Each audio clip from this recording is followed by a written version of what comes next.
Welcome, friend, to another journey together. We're so glad to have you here. Tonight, you'll uncover lost teachings that Buddhist masters have passed down through generations to ease a troubled heart and bring lasting calm. If you'd like, feel free to share what time it is and where you are listening from. What I am about to share with you are forgotten stories from ancient times. Simple tales that hold incredible power to quiet your mind and heal your spirit. These stories have been helping people find peace for over 1,000 years, and tonight they're here for you. Each one carries a hidden truth that can change how you think about your problems, your fears, and the endless noise that keeps you awake at night. You won't find these stories in most books. They've been carefully kept by wise teachers who understood something we've mostly forgotten. Real peace comes not from getting what we want, but from understanding what we already have. The great teacher Thich Nhat Hanh once said, "Sometimes your joy is the source of your smile, but sometimes your smile can be the source of your joy." Tonight, you'll see how these timeless truths can shift everything. As you listen to these remarkable tales, something beautiful will start to happen. The heavy feeling in your chest will begin to lift. Your racing thoughts will slow down and settle. You'll feel yourself melting into a place of deep understanding and true rest. So get comfortable now. Let your whole body relax into whatever supports you. Take a gentle breath with me, and as you let it go, know that you're about to receive ancient wisdom that has been waiting centuries just for this moment. Let us explore our first story about the difference between technical mastery and spiritual expression. This is the calligrapher's circle. In the cultural heart of ancient Japan lived a calligrapher whose reputation for technical excellence was legendary throughout the realm. His brushstrokes were mathematically precise, his characters perfectly proportioned, his compositions flawlessly balanced. Nobles commissioned him for their most important documents, and his scrolls commanded enormous prices in the markets. Yet despite his worldly success, he felt something essential was missing from his art, some mysterious quality that the Zen masters called the spirit of the brush.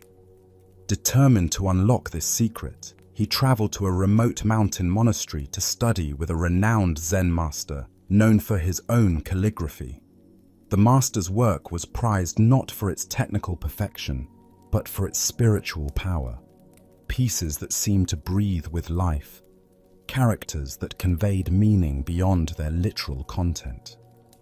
Upon arriving at the monastery, the calligrapher bowed deeply before the master. "Honored teacher," he said, "I have mastered every technical aspect of our art, yet I sense there is something beyond technique that I do not understand. Please teach me the spirit of the brush." The master nodded and led him to a simple room with paper, ink, and brushes laid out on a low table. "Show me your skill," he said, settling onto a cushion. "Paint an enso, a Zen circle." The calligrapher felt confident. He had painted thousands of circles over the years, and this was among the most basic exercises. He prepared his ink with practiced precision, selected the perfect brush, and centered himself in meditation posture.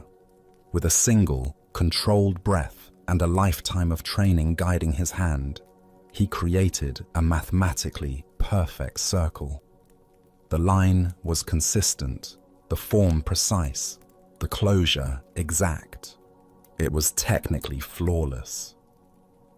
The master examined the circle for a long moment, then shook his head slowly. "No," he said quietly. "This is not alive. It is a cage, drawn by your mind's desire for control. Try again." Confused but determined, the calligrapher attempted another circle, this time focusing on being more spontaneous while maintaining his technical precision. Again, the result was flawless by any measure he understood. Again, the master rejected it. This one is even more dead than the first. You are thinking too much. Let the brush move itself. This pattern continued for hours.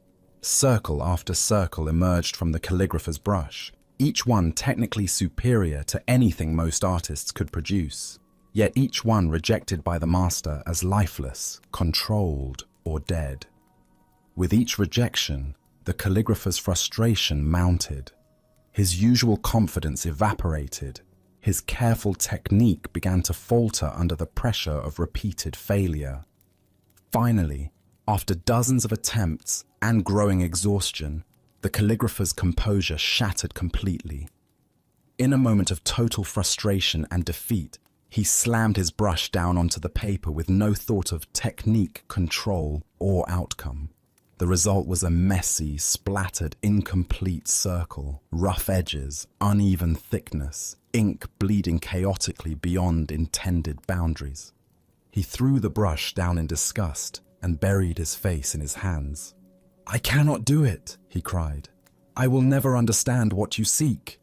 The master leaned forward and carefully lifted the paper with the crude, imperfect circle. For the first time that day, his face lit up with genuine delight. "Ah!" he exclaimed, his eyes bright with joy. This one has life. This one has a beginning, a breath, a heartbeat. Now you have touched the spirit of the brush." Ancient Buddhist wisdom tells us, in the beginner's mind, there are many possibilities, but in the expert's mind, there are few. This tale unveils the profound difference between mastery that controls and mastery that flows, between perfection that impresses and expression that transforms. Why do we often lose vitality as we gain expertise?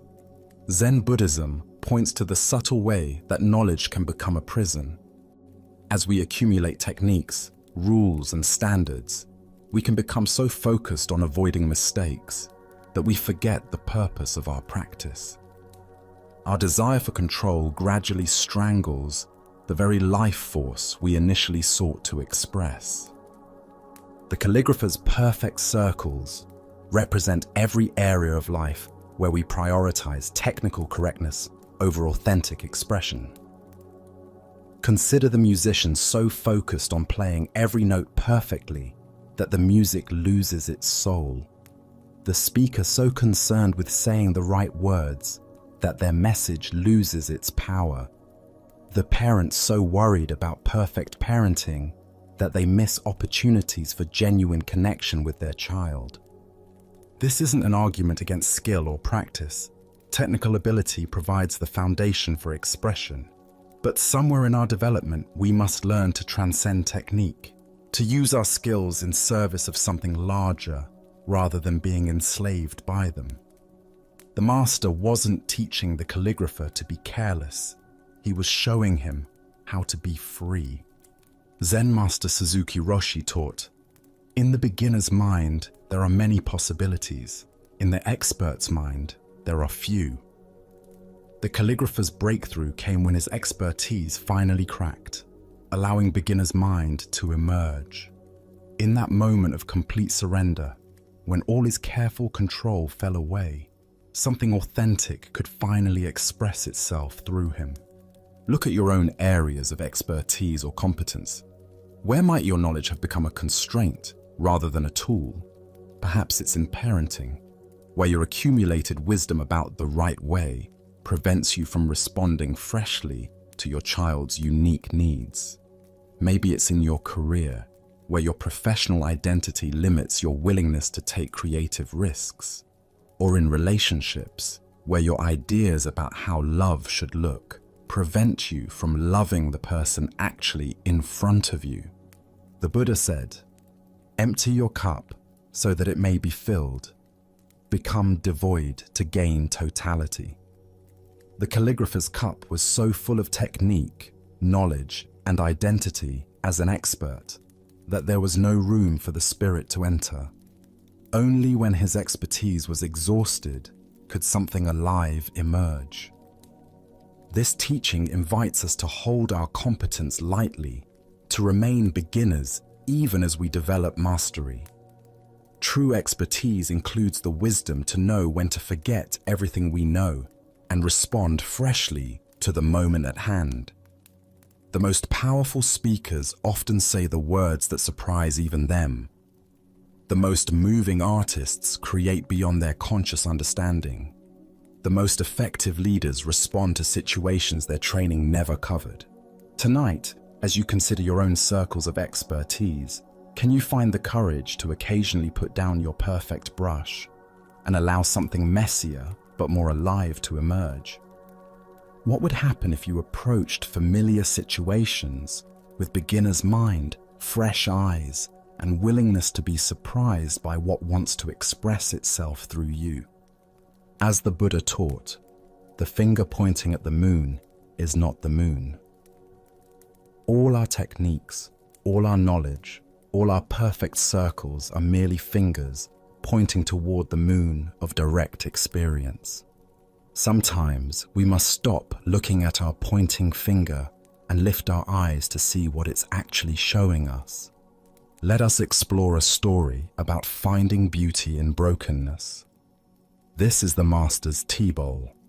A wealthy collector of fine art made his way through the mountain path to visit the renowned Zen master, Keun. This collector was known throughout the province for his exquisite taste and generous patronage of the temple. He had sent many precious gifts over the years: porcelain bowls from the capital's finest artisans, silk scrolls painted by celebrated masters, and bronze vessels that gleamed like captured sunlight. As a patron of great standing, he expected to be received with the temple's most treasured possessions. The afternoon sun filtered through ancient pine trees as the two men sat for tea in the temple's modest reception room. The collector settled onto his cushion, anticipating the ceremony would showcase the beautiful pieces he had gifted. Instead, he watched in growing bewilderment as Master Keun reached for a tea bowl that appeared utterly common. Crude earthenware with a large, jagged crack running down its side. The crack had been repaired with golden lacquer that gleamed like a lightning bolt frozen in clay. The collector's practiced eye immediately assessed the piece as worthless.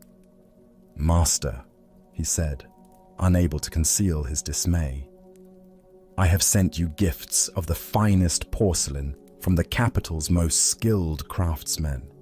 These bowls are perfect, without flaw or blemish. Why do you choose to serve tea in this broken, worthless thing?" Master Keun lifted the humble bowl in both hands, feeling its familiar warmth as the tea heated the clay. His weathered fingers traced the golden repair with obvious affection. "You speak truly," he replied with a gentle smile. "Your gifts are indeed perfect. They gleam with technical mastery and remain exactly as they were the day they emerged from the kiln. They have no story to tell because they have never lived." He paused, continuing to hold the cracked bowl with tender reverence. "But this bowl," he said, his thumb following the golden seam, "has journeyed through suffering into wholeness. It was once shattered completely, useless, seemingly beyond repair. Yet here it sits, not hiding its wound, but celebrating it. This crack is not a flaw to be disguised or shame to be hidden.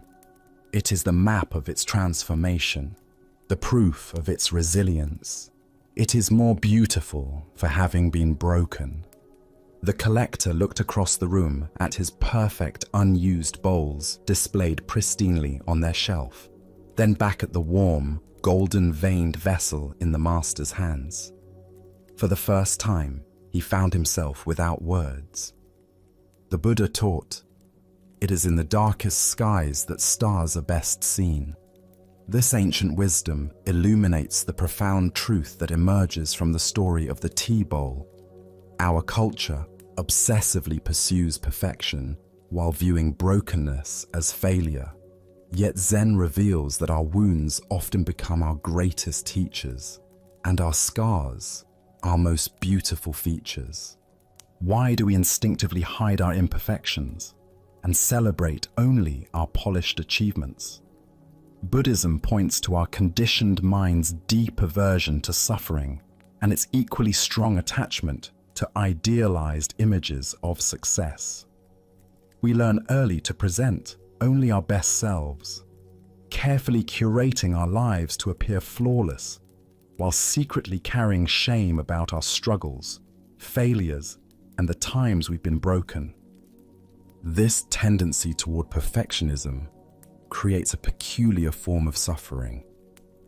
Like the collector, we admire only what appears untouched by difficulty, missing the profound beauty that emerges from healing. We scroll through social media comparing our inner struggles to others' highlight reels. We hide our mental health challenges, our financial difficulties, our relationship struggles, our career setbacks, all the natural fractures that make us human. The Japanese art of kintsugi, golden repair, embodies this Zen teaching perfectly. Rather than disguising cracks in broken pottery, artisans highlight them with precious metals, creating pieces more valuable than the originals. The philosophy recognizes that breakage and repair are part of an object's history, not something to hide, but to illuminate. Consider your own life's kintsugi moments. Perhaps it was the divorce that taught you self-reliance, the job loss that led to a better career path, the illness that revealed your inner strength, or the addiction that opened your heart to compassion. These experiences, initially devastating, often become the golden seams that make us more beautiful, wise, and capable of helping others. Zen Master Suzuki Roshi taught, "Each of you is perfect the way you are, and you can use a little improvement." This paradox captures the essence of accepting our brokenness while remaining open to healing. We don't need to fix ourselves to be worthy of love and respect. We are already whole. Yet our willingness to acknowledge our cracks allows the golden light of wisdom to enter. The Buddha said, "Every experience, no matter how bad it seems, holds within it a blessing of some kind. The goal is to find it." Our task is not to avoid being broken. Life guarantees that we will face difficulties, losses, and failures. Our practice is learning to see these experiences as opportunities for kintsugi, for allowing something more beautiful to emerge from our healing. Tonight, as you reflect on your own journey, can you identify the golden seams that have formed in your life? What breaks have led to breakthroughs? What wounds have become wisdom?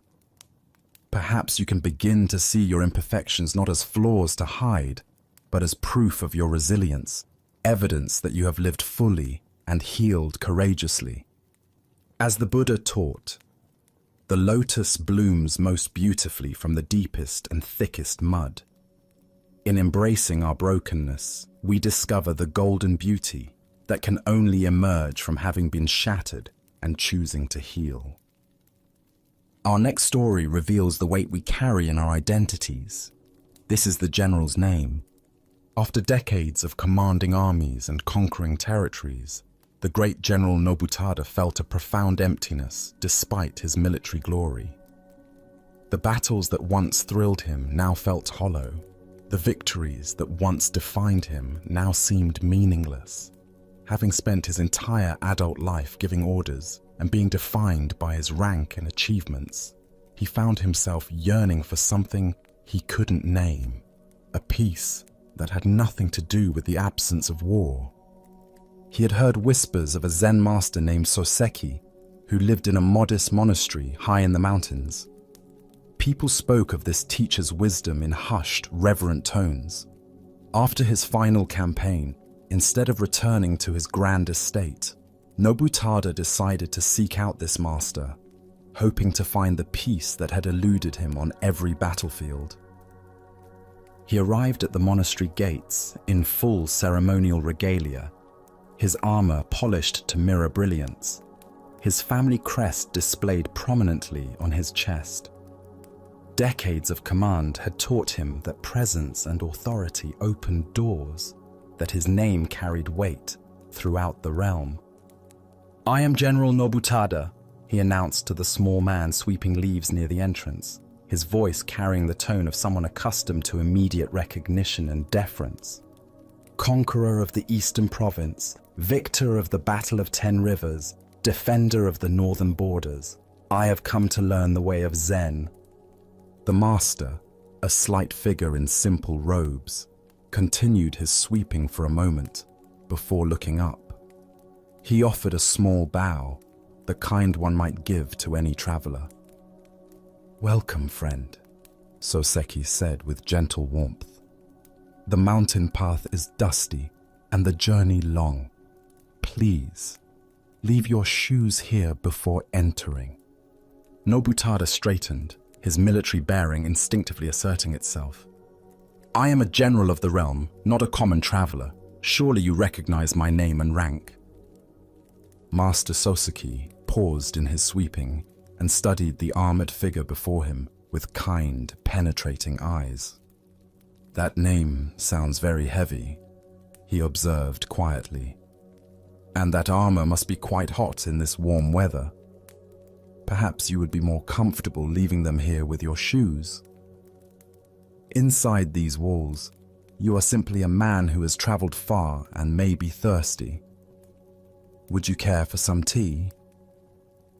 For the first time in 30 years of military service, General Nobutada felt the actual weight of his identity.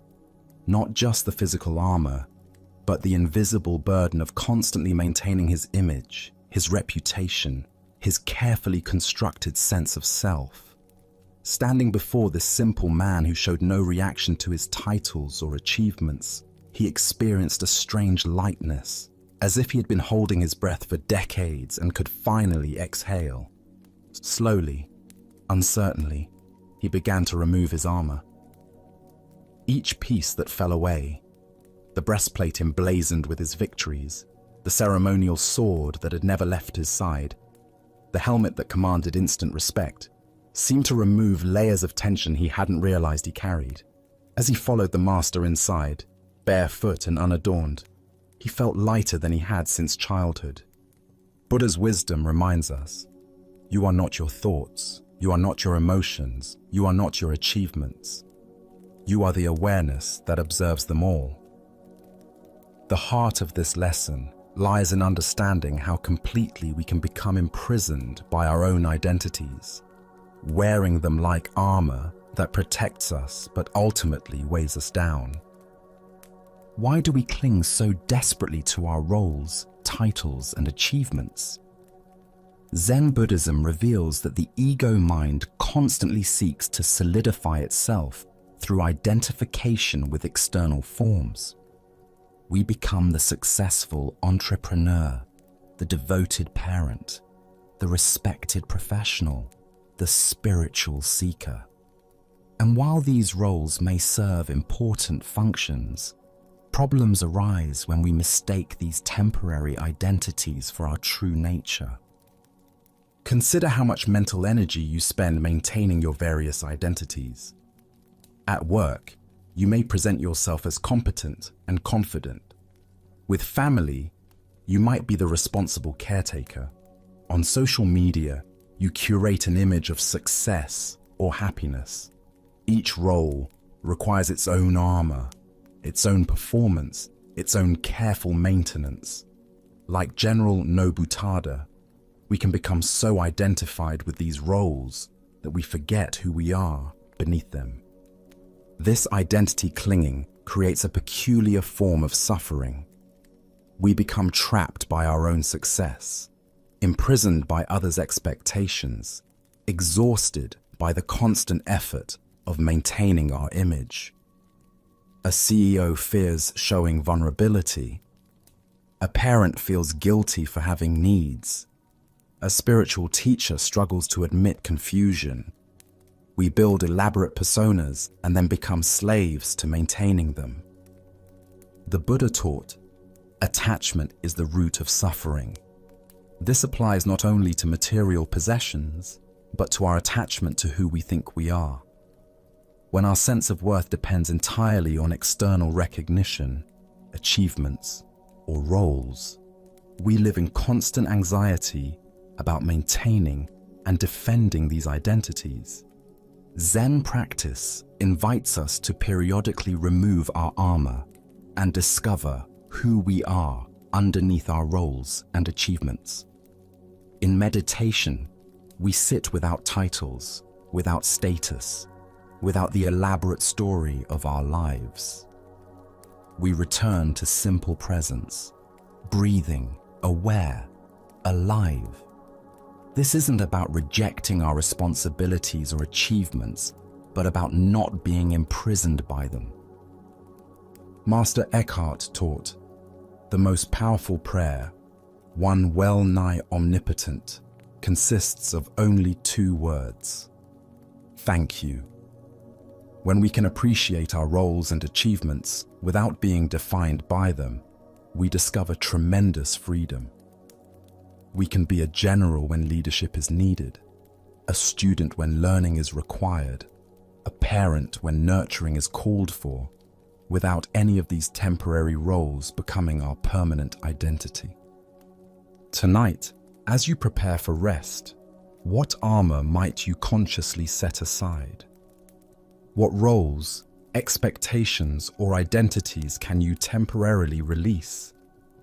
Can you discover the simple awareness that exists before you put on tomorrow's costumes and titles? Perhaps you'll find, like the general, that you are far lighter and freer than you've been carrying yourself to be. As the Buddha said, you yourself, as much as anybody in the entire universe, deserve your love and affection. This love begins with accepting yourself beyond all the roles you play, all the achievements you've accumulated, and all the ways you've learned to present yourself to the world. Let us continue on our journey with a tale about perfection and purpose. This is the unraked garden. In the mountains of ancient Japan, a young monk named Jin had been entrusted with one of the temple's most sacred responsibilities, tending the famous rock garden that drew visitors from across the province. This wasn't merely a gardening task, but a spiritual practice, an opportunity to cultivate mindfulness through the meditative art of creating beauty. Every morning before the first hint of dawn, Jin would rise in silence and make his way to the garden with his wooden rake. The white gravel stretched before him like a canvas of infinite possibility. With meticulous care and deep concentration, he would spend hours creating perfect flowing patterns that resembled ocean waves frozen in stone. Each line had to be precisely spaced, each curve flowing seamlessly into the next. Not a single piece of gravel could be out of place. Not one line could show hesitation or imperfection. The garden became Jin's masterpiece. Monks would pause in their daily routines to admire his artistry. Visitors would stand at the garden's edge in silent appreciation, some weeping at the profound beauty of the perfectly ordered landscape. Jin felt deep pride in his work, knowing that his technical skill and dedication had created something worthy of reverence. One warm afternoon, as Jin stepped back to admire his latest creation, perhaps his finest work yet, he noticed the headmaster approaching. His heart swelled with anticipation. Surely Master Tanaka would offer words of praise for this flawless expression of devotion and skill. The master stood silently for a long time at the garden's edge, his weathered hands folded within his sleeves, his eyes taking in every perfect line and curve. Jin waited nearby, barely breathing, certain that recognition for his spiritual artistry was about to come. Without warning, without explanation, without even a glance at Jin, Master Tanaka stepped deliberately over the low boundary that separated the viewing area from the sacred garden. He walked slowly to the very center of the perfectly raked space and sat down cross-legged in meditation posture, his brown robe spreading across the white gravel, completely obliterating hours of meticulous work. Jin gasped audibly, his hands flying to his face in horror. "Master!" he cried out, unable to contain his shock. "You have destroyed it. Hours of work, ruined. The perfect patterns, gone." Master Tanaka opened his eyes and looked up at his student with infinite gentleness and the hint of a smile. "No, Jin," he said softly. "I have not destroyed anything. Before, what you created was a picture to be admired from a distance, a museum piece to impress observers. Now, it has become what it was always meant to be, a garden to be lived in, a space for practice, a place for awakening. You made it perfect for the eyes, but you forgot its true purpose. I have simply completed your work. As the Buddha observed, nothing is permanent. Everything is subject to change. Being is always becoming." What emerges from this story is a profound teaching about the difference between perfection and purpose, between creating something to be admired and creating something to serve life. Why do we become so attached to our perfectly arranged lives that we forget their actual purpose? Buddhism explains that our minds naturally cling to outcomes, especially beautiful or impressive ones. We can become so focused on creating the perfect appearance, whether in our homes, our relationships, our careers, or our spiritual practice, that we lose sight of what these areas of life are meant to serve. Jin's garden represents all the ways we create beautiful surfaces while missing deeper purpose. Consider the parent so focused on their child's perfect academic record that they miss opportunities for genuine connection. The spouse so concerned with maintaining the appearance of a perfect marriage that they avoid the messy work of real intimacy. The spiritual practitioner so attached to looking enlightened that they resist the vulnerable honesty required for actual growth. This attachment to pristine appearances creates a peculiar paralysis. We become curators of our own lives, carefully maintaining impressive displays while being afraid to actually live in them. Like Jin's garden, these perfect arrangements become untouchable, observed from a distance rather than fully inhabited. Zen master Dogen taught, "Time is not separate from you, and as you are present, time does not go away." The garden's true purpose wasn't to demonstrate Jin's skill or impress visitors. It was to provide a space for present moment awareness, for meditation, for the messy, imperfect, beautiful work of spiritual practice. Look deeply at your own pristine arrangements. What aspects of your life have become too perfect to actually use? Perhaps it's the beautifully decorated living room where no one feels comfortable sitting, the carefully planned schedule that leaves no room for spontaneity, the flawless public image that prevents authentic relationships, or the spiritual practice so focused on appearing advanced that it avoids beginner's mind. The master's disruption wasn't destructive. It was liberating. By sitting in the garden, he transformed it from a performance into a practice, from something to be preserved into something to be experienced. His robes spreading across the perfect lines, created a new kind of beauty, the beauty of purpose fulfilled, of space actually inhabited, of perfection surrendered for the sake of presence. This story challenges our deepest assumptions about value and beauty. We're conditioned to believe that maintaining perfect appearances is spiritual practice, when often the opposite is true. Real spiritual growth happens in the disrupted garden, in the messy middle of actual living, in the courage to inhabit our lives fully rather than simply curating them carefully. The Buddha said, "Peace comes from within. Do not seek it without." The peace Jin was seeking through external perfection was always available in the simple act of presence, whether the garden was perfectly raked or beautifully disrupted. True meditation doesn't require perfect conditions. It transforms whatever conditions arise into opportunities for awakening. Tonight, as you look around your own perfectly arranged spaces, can you find the courage to actually live in them? What beautiful display might you be willing to disturb for the sake of genuine experience?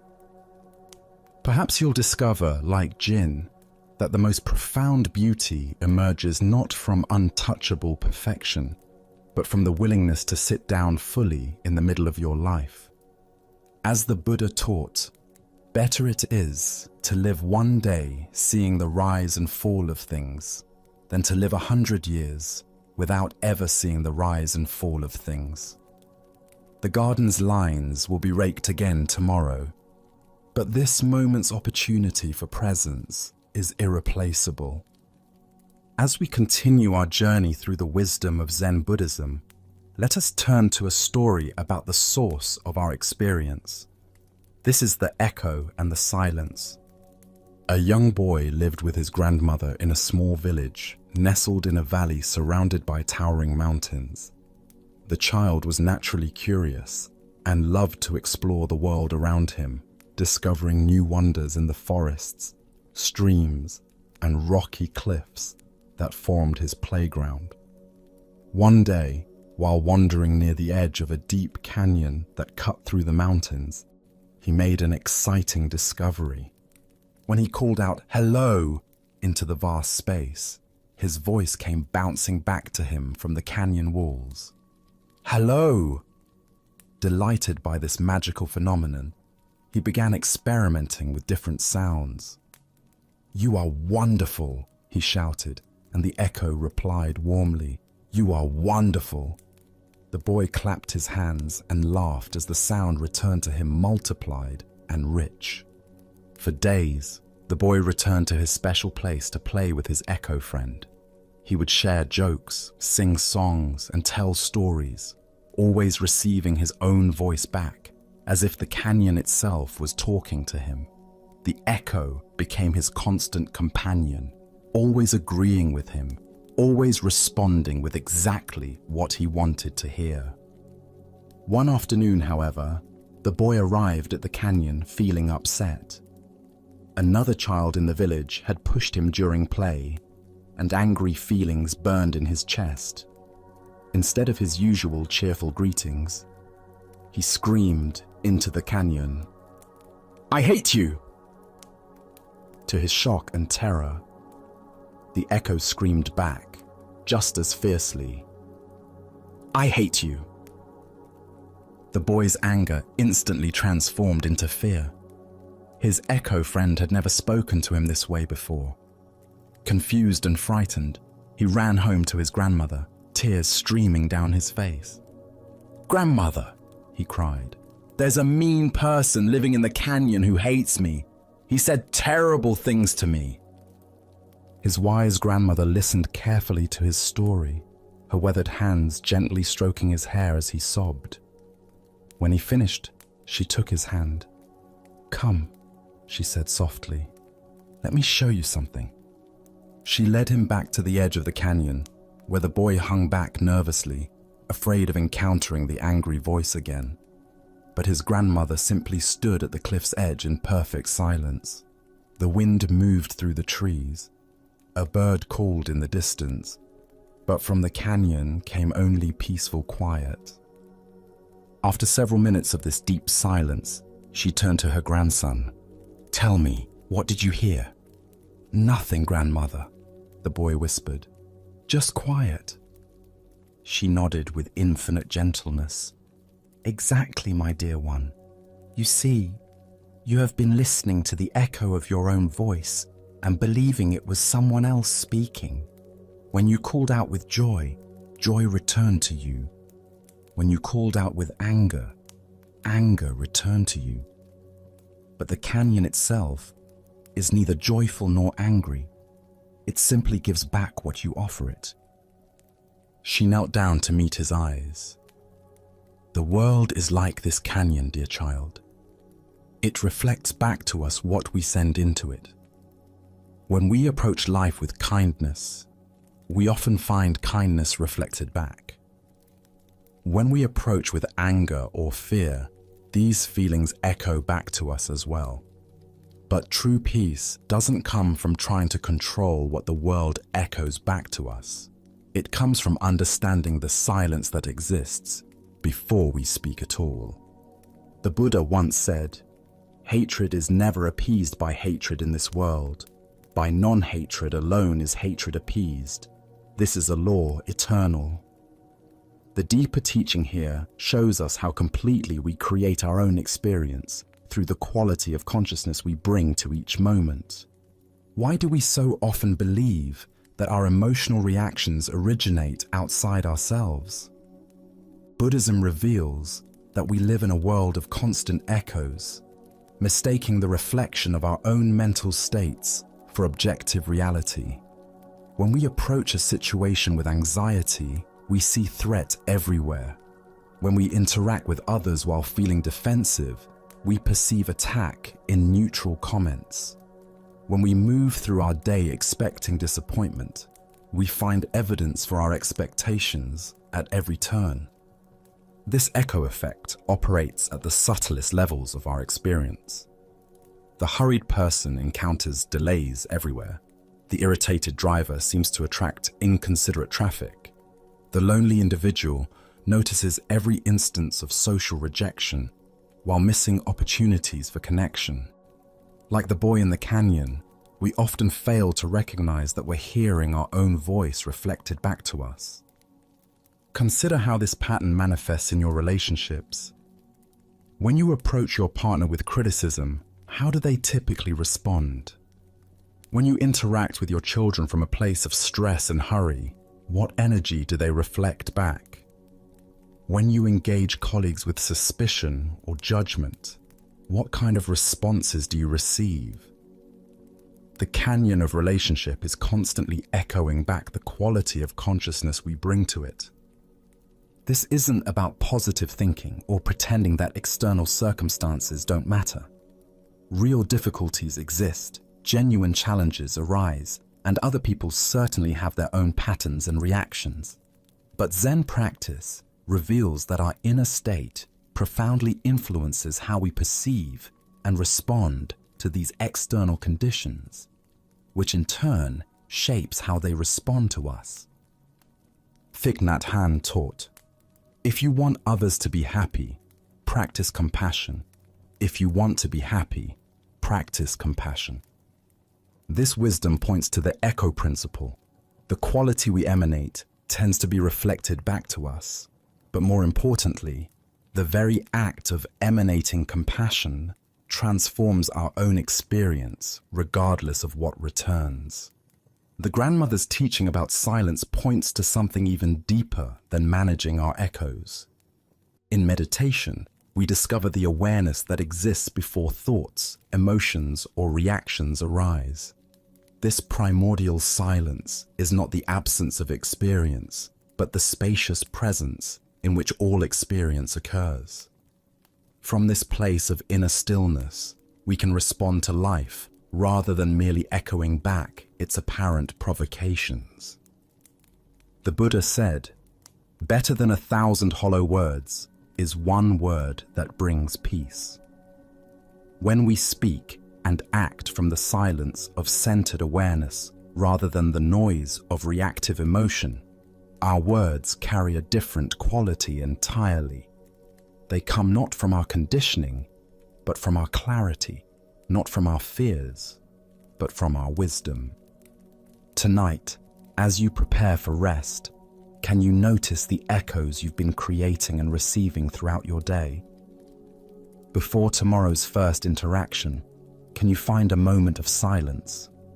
Not to plan what to say or how to respond, but simply to touch the quiet awareness from which authentic response can emerge. As the Buddha taught, peace comes from within. Do not seek it without. The canyon will always echo back what we call into it, but in the silence before we speak, we discover the source of all our echoes and the freedom to choose what we send into the world. Our next story reveals the subtle poison of habitual negativity and the freedom found in contentment. This is the lesson of the monastery and the monk who never stopped complaining. In a remote mountain monastery known for its strict discipline and profound silence, a community of monks devoted themselves to deep spiritual practice.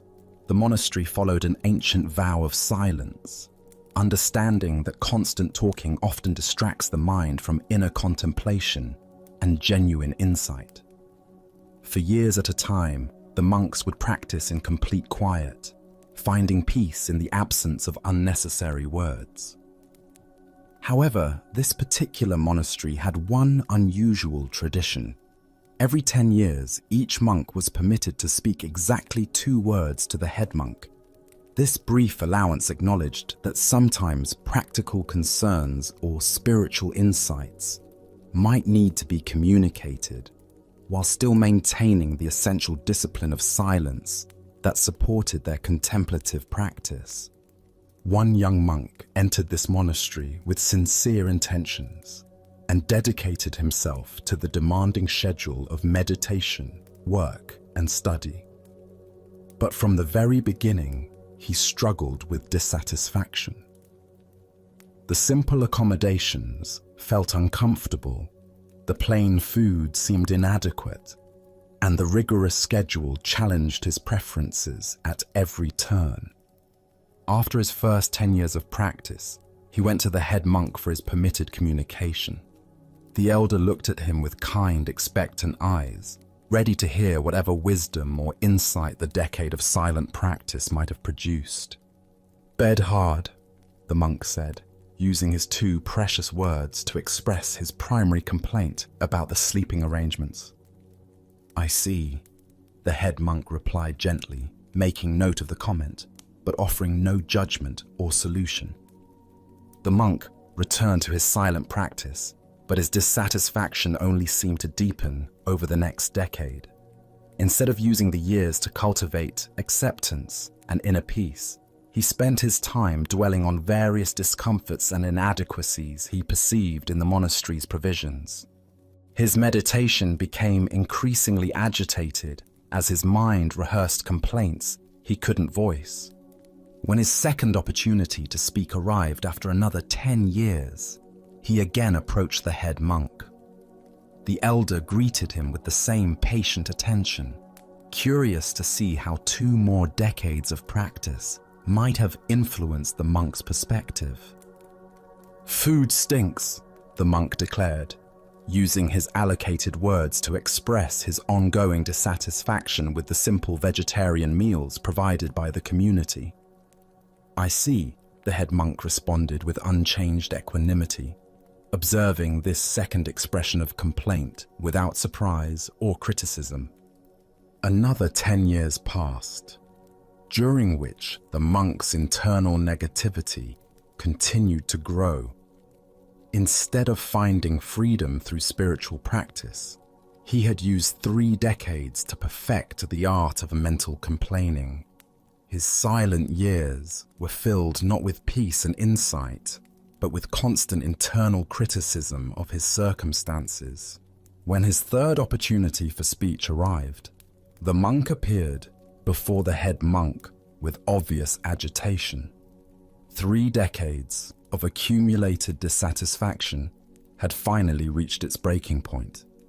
"I quit," he announced emphatically, using his 2 words to express his ultimate decision to abandon the path he had never truly embraced. The head monk looked at him with a mixture of sadness and understanding. "Well, I can see why," he replied compassionately. "All you've ever done is complain."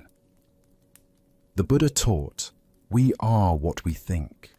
All that we are arises with our thoughts. With our thoughts, we make the world." This teaching reveals how the monk's 30 years of practice had actually reinforced the very patterns that caused his suffering rather than dissolving them. Why do we sometimes use spiritual practice to perfect our dissatisfaction rather than transcend it? Zen Buddhism points to our tendency to bring our habitual mental patterns into any environment, then blame external circumstances for our internal states. The monk never truly engaged with the practice. He simply endured it while maintaining his resistance. The monastery's conditions weren't the source of the monk's suffering. His attitude toward those conditions was. Countless other monks had found peace, insight, and profound contentment in the exact same circumstances. The difference lay not in what they experienced, but in how they related to their experience. Consider your own patterns of complaint and dissatisfaction. How much of your mental energy goes toward rehearsing grievances about circumstances you cannot change? The monk spent 30 years of precious life focused on bed hardness and food quality, instead of using those same years to develop inner freedom. This story also reveals the cumulative power of our mental habits. Each day, the monk chose complaint over acceptance. He strengthened neural pathways of dissatisfaction. Over 3 decades, these patterns became so ingrained that leaving seemed like the only option, when in reality, changing his perspective had always been available. Zen master Thich Nhat Hanh taught, "Thanks to impermanence, everything is possible." The monk's tragedy was his failure to recognize that his dissatisfaction was impermanent and changeable. Instead of working with his resistance, he fed it daily for 30 years until it consumed his entire spiritual journey. The Buddha said, "Better than 1,000 hollow words is one word that brings peace." The monk's 6 words over 30 years, all complaints, brought no peace to himself or others. Meanwhile, monks who used their practice to cultivate gratitude and acceptance found profound tranquility in the same conditions. Look deeply at your own relationship with current challenges. Where are you spending years complaining about circumstances that could be transformed through a shift in perspective? What would change if you used the same mental energy currently devoted to dissatisfaction to cultivate acceptance and inner peace? Tonight, as you notice the inevitable discomforts and imperfections of daily life, can you remember the monk's wasted decades? Can you choose gratitude over complaint, acceptance over resistance, understanding that your response to circumstances shapes your experience far more than the circumstances themselves? Buddha's wisdom reminds us, happiness does not depend on what you have or who you are. It solely relies on what you think. The monastery offered every monk the same opportunity for peace and awakening. Some found it, others did not. Not because of external conditions, but because of the quality of attention they brought to those conditions. In every moment, we face the same choice the monk faced daily: to practice complaining or to practice contentment. Let us now turn to a tale about the nature of seeking and finding. This is the master sculptor's discovery. In a bustling stone quarry beneath towering mountains, a master sculptor moved among the marble blocks with the practiced eye of one who had spent decades coaxing beauty from stone. The morning sun cast golden light across the quarry, illuminating countless blocks that seemed to whisper their stories to him. "Aha," he would say, running his weathered hands across smooth surfaces. "There is a heroic figure locked in that piece, and a saint trapped inside that other one." His reputation had grown precisely because of this gift, his ability to sense what he called the suchness of every stone, to see beyond raw material to its true nature waiting to be released. But on this morning, the sculptor's heart carried a different weight. For over 40 years, he had been searching for something special, the perfect block from which he could create his masterwork, a glorious statue of the Buddha. His energies were waning now, and still this elusive Buddha block remained hidden from him. He had traveled to great quarries around the world, consulted experts, hired specialists to scour remote areas, yet nowhere could he find that one perfect slab that would allow him to release the most perfect likeness of Buddha. Feeling the weight of his lifelong quest, the sculptor sought consolation from a local Zen priest who headed a small temple at the end of his street. The temple was modest, with a peaceful courtyard where a stone well sat, surrounded by carefully tended moss. "Master," the sculptor said, bowing deeply, "I have searched for 40 years for the perfect stone from which to carve the Buddha. My life's work remains incomplete." The priest listened with kind eyes, then smiled gently. "No problem," he said with such simplicity that the sculptor felt both confused and hopeful. "Do you mean you can tell me where I might find the perfect material from which I can release the Buddha of my dreams?" the sculptor asked, excitement rising in his voice. "Of course." "Where?" The priest raised his hand and pointed across the courtyard. "Over there," he said, indicating the stone well. The excited sculptor hurried to the well and peered down into the still, dark water. There, looking back at him with the same questioning eyes, the same lined face marked by years of searching, was his own reflection. Buddha's wisdom reminds us, if you cannot find the truth right where you are, where else do you expect to find it? The deeper teaching here shows us that what we seek most desperately often lies not in some distant place or perfect circumstance, but in the very ground of our own being. Why do we exhaust ourselves searching everywhere except within? Zen Buddhism reveals that we become so focused on the object of our search that we forget to examine the searcher. The sculptor had examined thousands of stones, traveled countless miles, yet never considered that the very consciousness doing the seeking was itself the perfect material for awakening. Consider how often throughout your day you postpone contentment, waiting for better circumstances. "I'll be happy when I get the promotion, find the right partner, when conditions are finally perfect."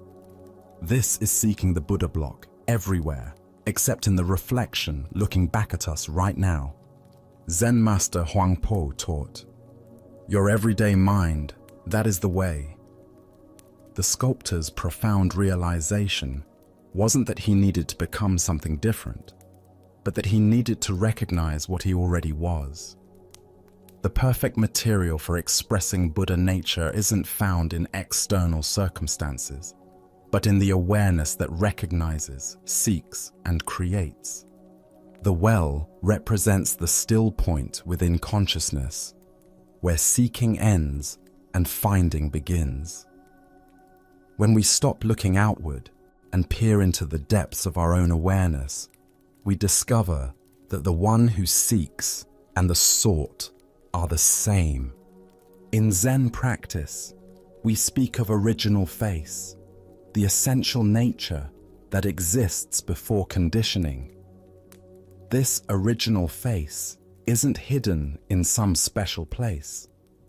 It's looking back at us from every mirror, every moment of genuine presence. Tonight, as you encounter the reflection of your own seeking mind, can you recognize the Buddha nature that has been with you all along? Perhaps it appears in your capacity for wonder, your longing for truth, or simply in the awareness that notices these very words. As the Buddha taught, look within, you are the Buddha. The masterwork you've been seeking isn't waiting for perfect materials.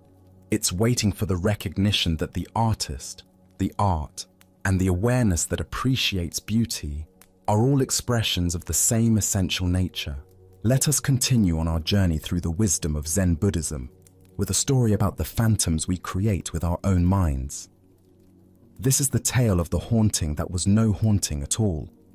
A man lived peacefully with his beloved wife for many years, their love deep and genuine, their companionship a source of daily joy. But as fate would have it, she became gravely ill. As she lay on her deathbed, her breathing shallow and her strength fading, she grasped her husband's hand with surprising force. "My darling," she whispered, her eyes filled with both love and fear. "I cannot bear the thought of leaving you, and I cannot bear the thought of you loving another. Promise me that when I am gone, you will not see any other women. Promise me you will remain faithful to my memory forever, or I swear I will return from the grave to haunt you." The husband, his heart breaking at her words and her impending departure, made the promise she demanded. What else could he do? In that moment of grief and love, he would have agreed to anything to ease her suffering and honor their bond. For several months after her death, the widower kept his word. He avoided social gatherings, declined invitations, and turned away from any possibility of female companionship. His world became small and lonely, filled only with work and memories. But as time passed and the sharpest edge of grief began to soften, he found himself drawn back into the world of the living.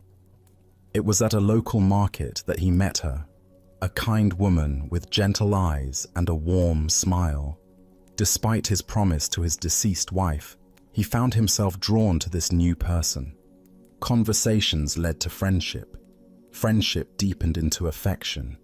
And eventually, despite his guilt and internal conflict, he fell in love again. The night he and his new love became engaged, his worst fears materialized. As he lay in bed, the room suddenly grew cold, and there before him stood the unmistakable figure of his dead wife. Her face was pale with anger, her eyes blazing with accusation. "You have broken your promise to me," she said, her voice carrying the chill of the grave. "You have betrayed our love and dishonored my memory." But what truly terrified the man was not just her appearance. It was her impossible knowledge.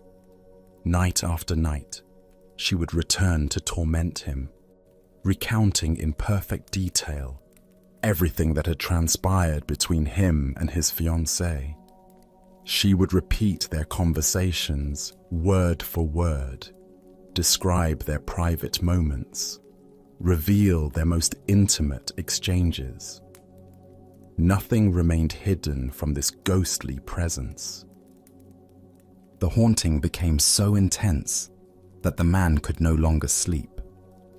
Dark circles formed under his eyes, his hands shook constantly, and his new relationship began to suffer under the weight of his terror and exhaustion. Desperate for relief, he sought out a Zen master who lived in a small temple near the village. "Master," the man said, his voice trembling as he recounted his story, "my dead wife's ghost appears to me every night. She knows everything I do, everything I say. She repeats our conversations exactly as they happened.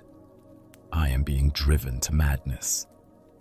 The old master listened carefully, stroking his beard thoughtfully. When the man finished his account, The master smiled knowingly. "This is indeed a very clever ghost," he said.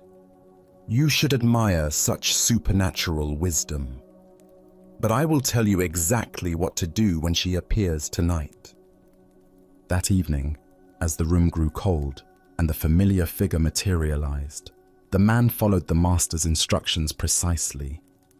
"You are truly a wise and all-knowing spirit," he said to the ghost. "You see everything I do and know everything I think. Since you possess such incredible powers and I can hide nothing from you, surely you can answer one simple question for me." "Ask your question," the ghost replied coldly.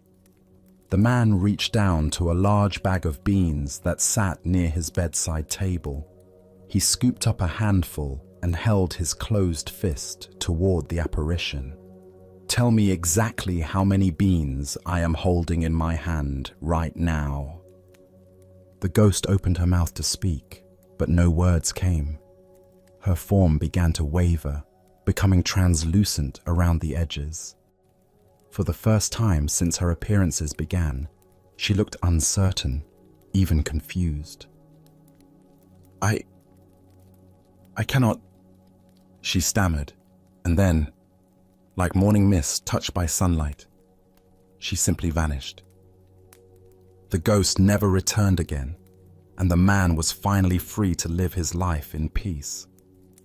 Buddha's wisdom reminds us, we are what we think. All that we are arises with our thoughts. With our thoughts, we make the world. The deeper teaching here shows us how powerfully our minds can create seemingly real experiences from nothing but guilt, fear, and unresolved emotions. Why do we give such power to the ghosts of our own making? Zen Buddhism reveals that much of our suffering comes not from external forces, but from the phantoms we create through our own psychological patterns. The ghost in this story was nothing more than the man's own guilt and conditioning, projected outward and given form by his tormented mind. Consider how often in your own life you are haunted by voices that seem to know your every move, that judge your every decision, that remind you of promises you've broken or standards you've failed to meet. These internalized critics often speak with the voices of people from our past, parents, teachers, former partners, but their power comes entirely from our own minds giving them substance. The man's ghost could recite his conversations perfectly because it was his own memory playing them back to him. It knew his private moments because it was created by his own consciousness. It appeared when his guilt was strongest because guilt was its very substance. The ghost was real in its effects, but had no independent existence. In Zen practice, we learn to distinguish between what is actually present and what our minds are adding to the situation. The man was genuinely in love with a new person, but his conditioning told him this was a betrayal. His deceased wife was genuinely gone, but his unprocessed grief and guilt kept her psychologically present. The master's solution was brilliant in its simplicity. By asking the ghost to know something that existed only in the present moment, something the man's own mind couldn't possibly know, he revealed the phantom's true nature. The beans in his hand were unknown even to him until he counted them. No amount of memory, guilt, or psychological projection could provide this information. Zen teacher Charlotte Joko Beck said, "Our thoughts are just thoughts. They're not necessarily true, they're not necessarily important, and they're not necessarily ours." The ghost's accusations felt absolutely real to the man, but they were simply thoughts and emotions given form by his own mental processes. Look deeply at your own experience. What ghosts do you carry that speak with impossible authority about your worth, your choices, your future?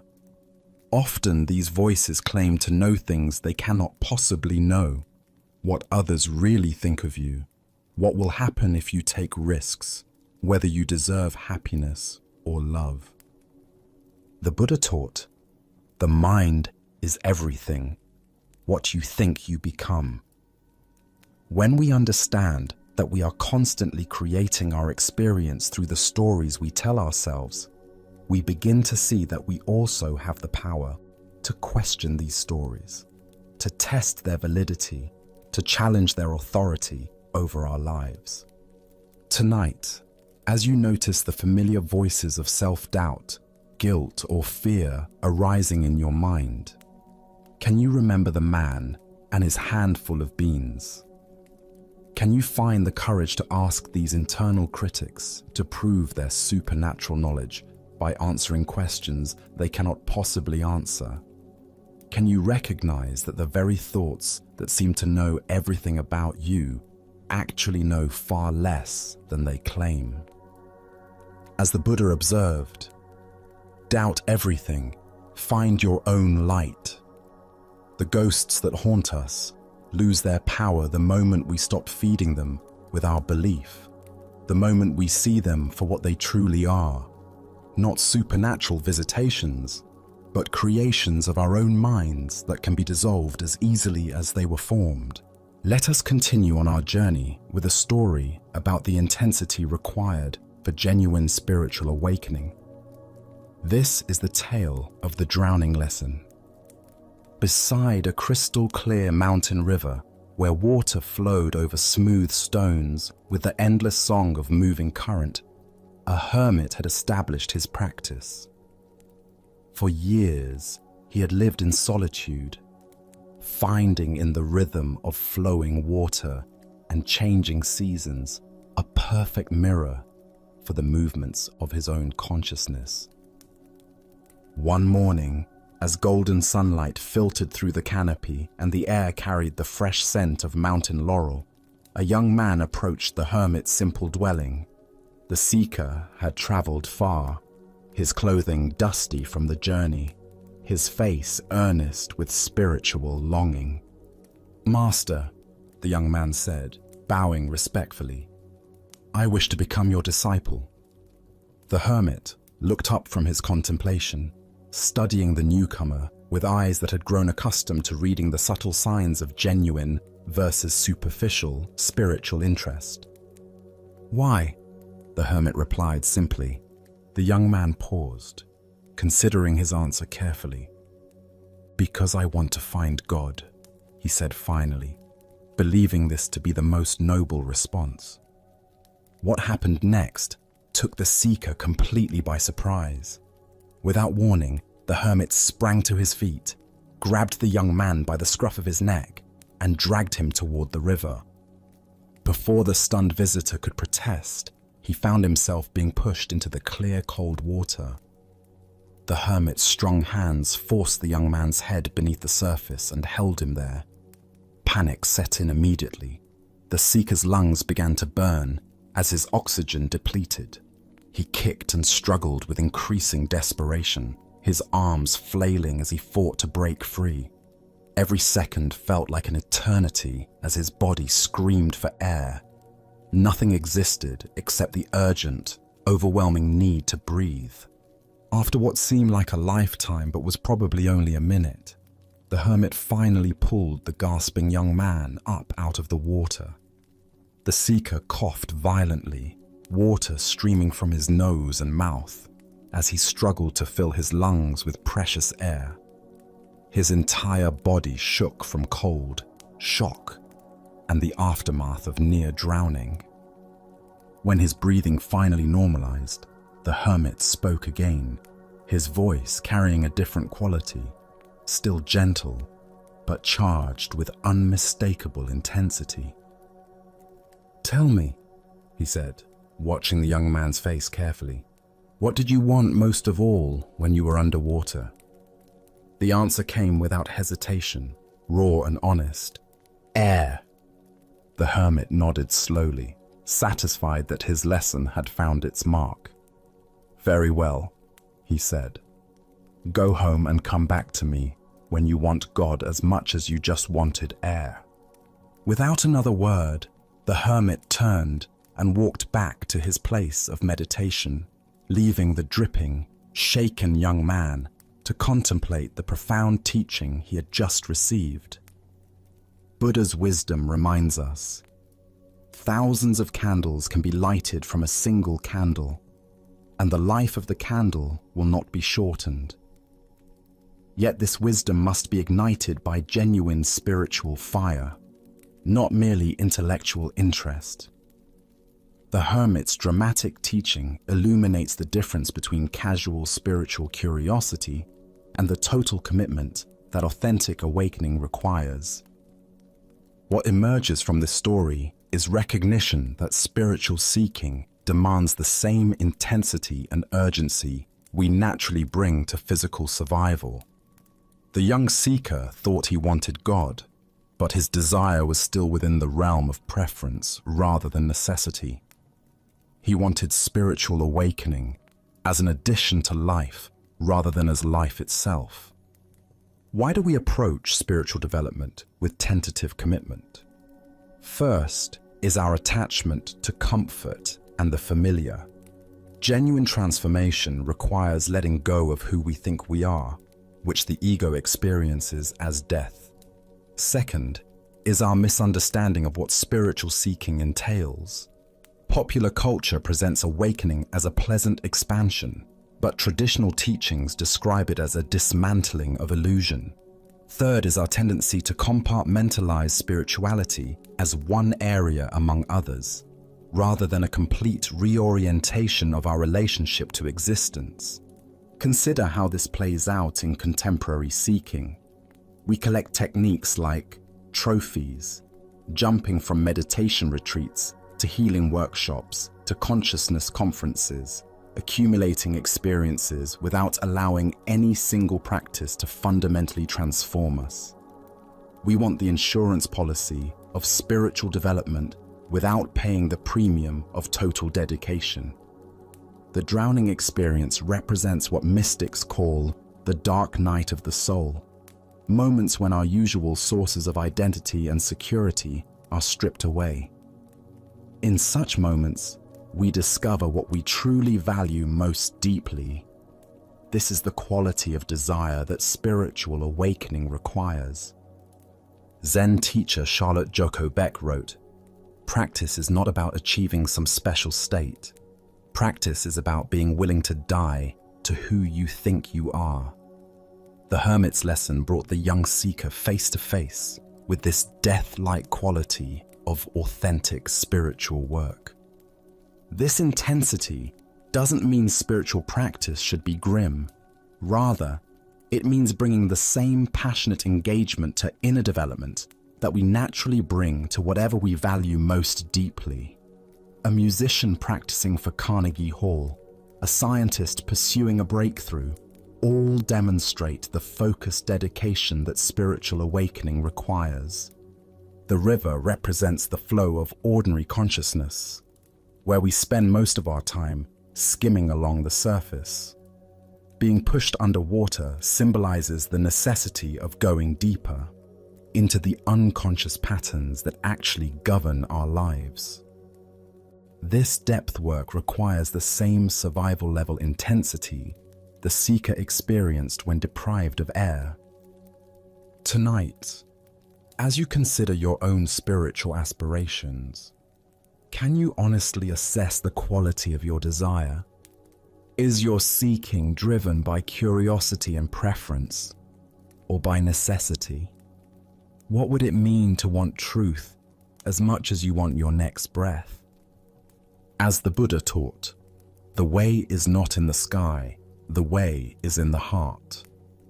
The path to awakening lies not in accumulating more spiritual experiences, but in bringing the totality of our being to whatever practice we choose. Let us continue our journey with a story about the unexpected wisdom found in laughter and the suffering we create through taking ourselves too seriously. This is the tale of the monk who discovered his true teacher. In a remote mountain monastery in ancient China, there lived a young monk who who approached his spiritual practice with tremendous intensity. Every morning before dawn, he would rise for meditation, sitting in perfect posture for hours without moving.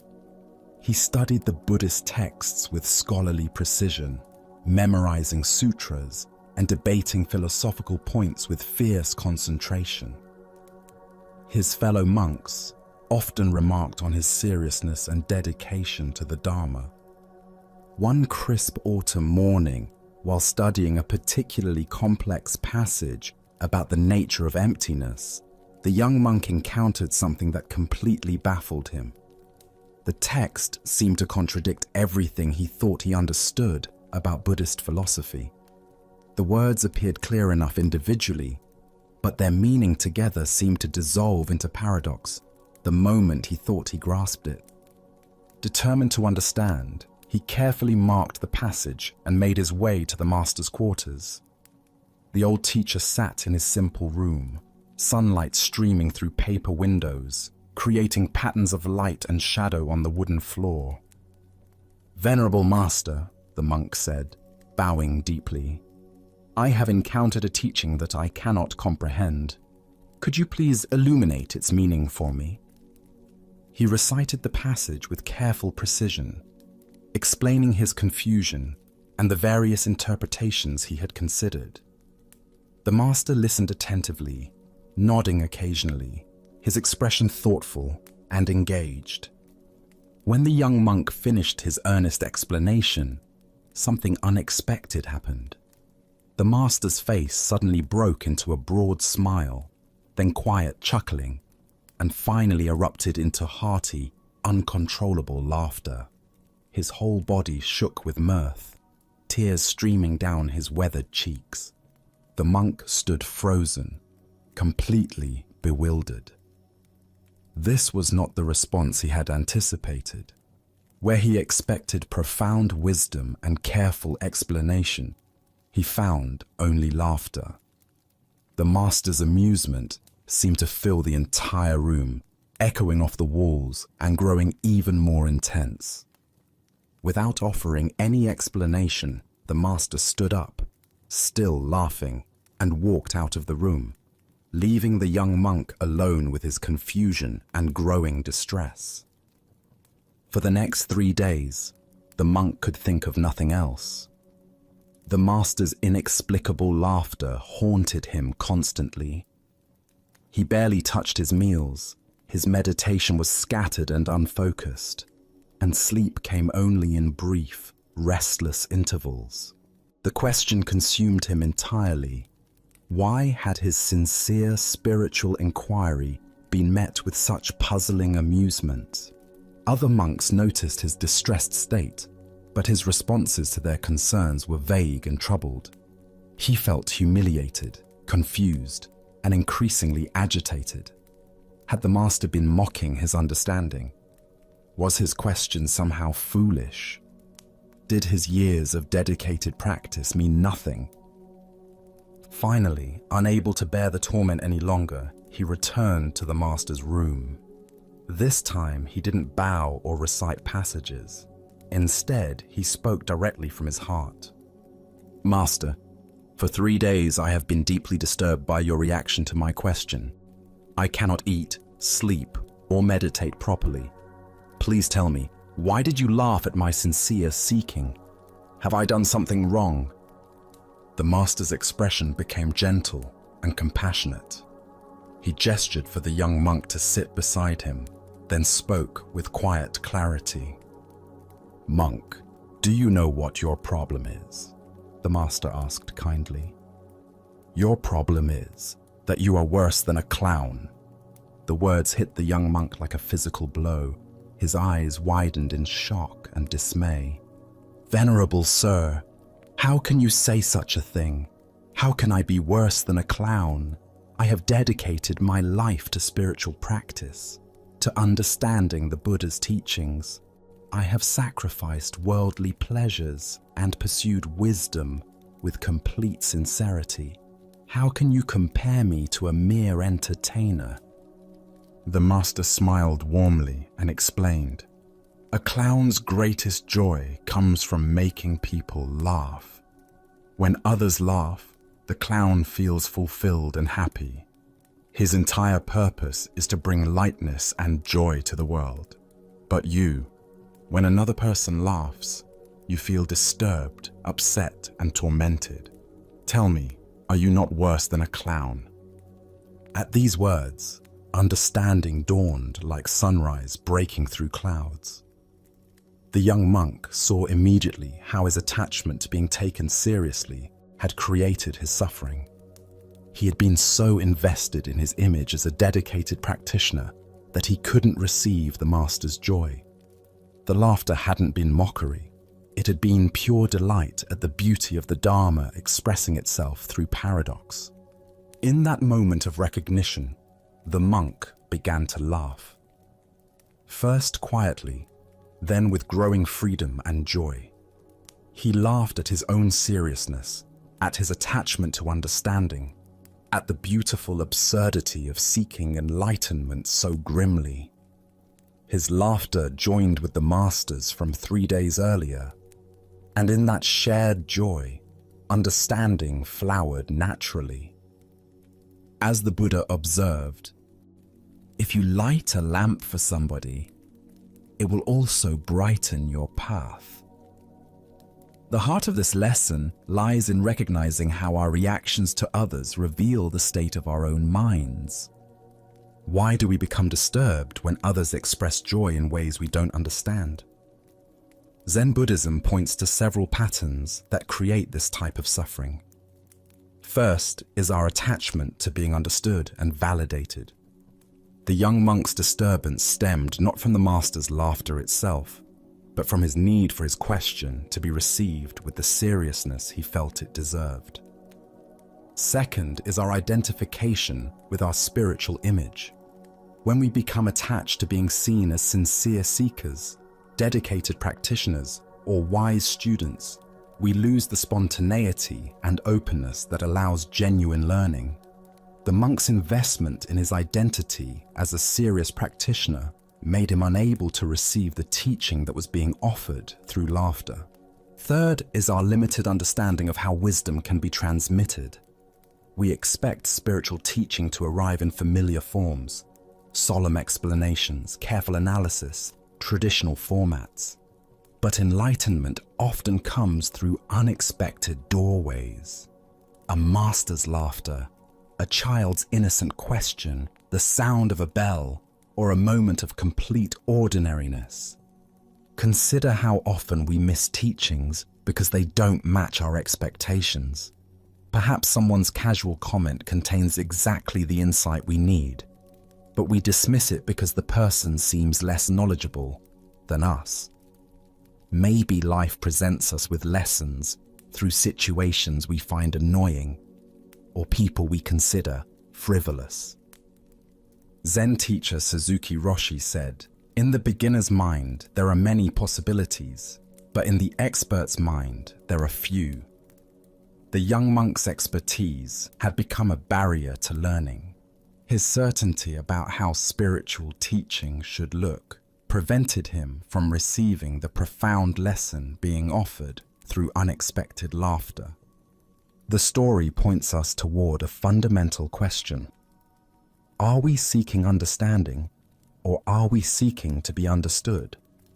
Are we open to wisdom arriving in any form, or do we require it to validate our preconceptions?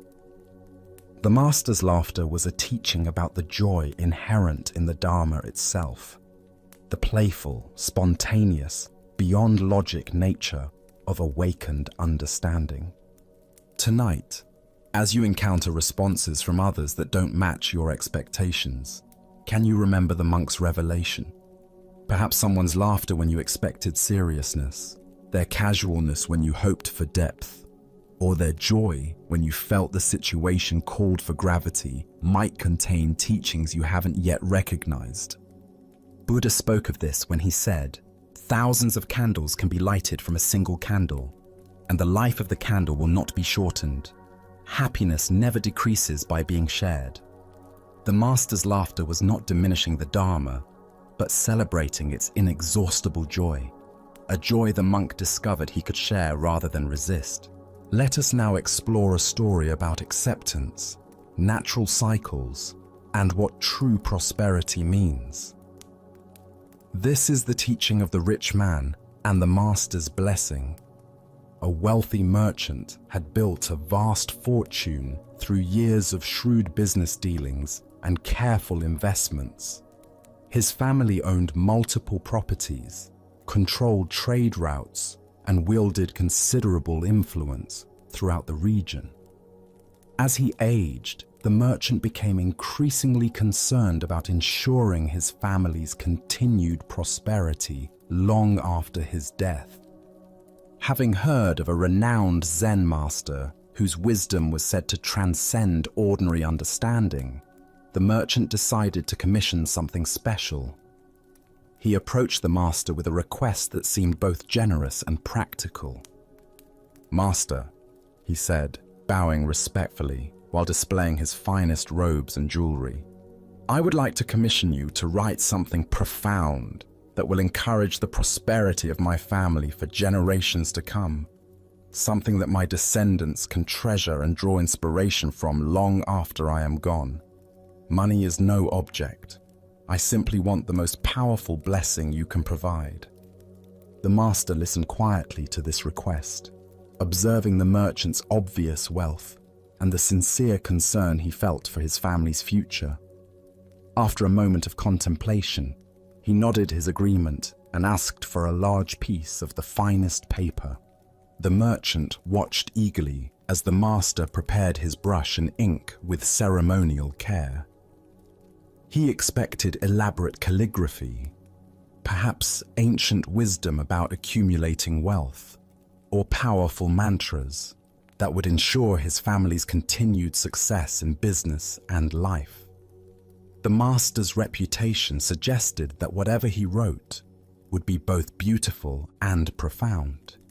With simple, elegant strokes, the master wrote just 7 words. Father dies, son dies, grandson dies.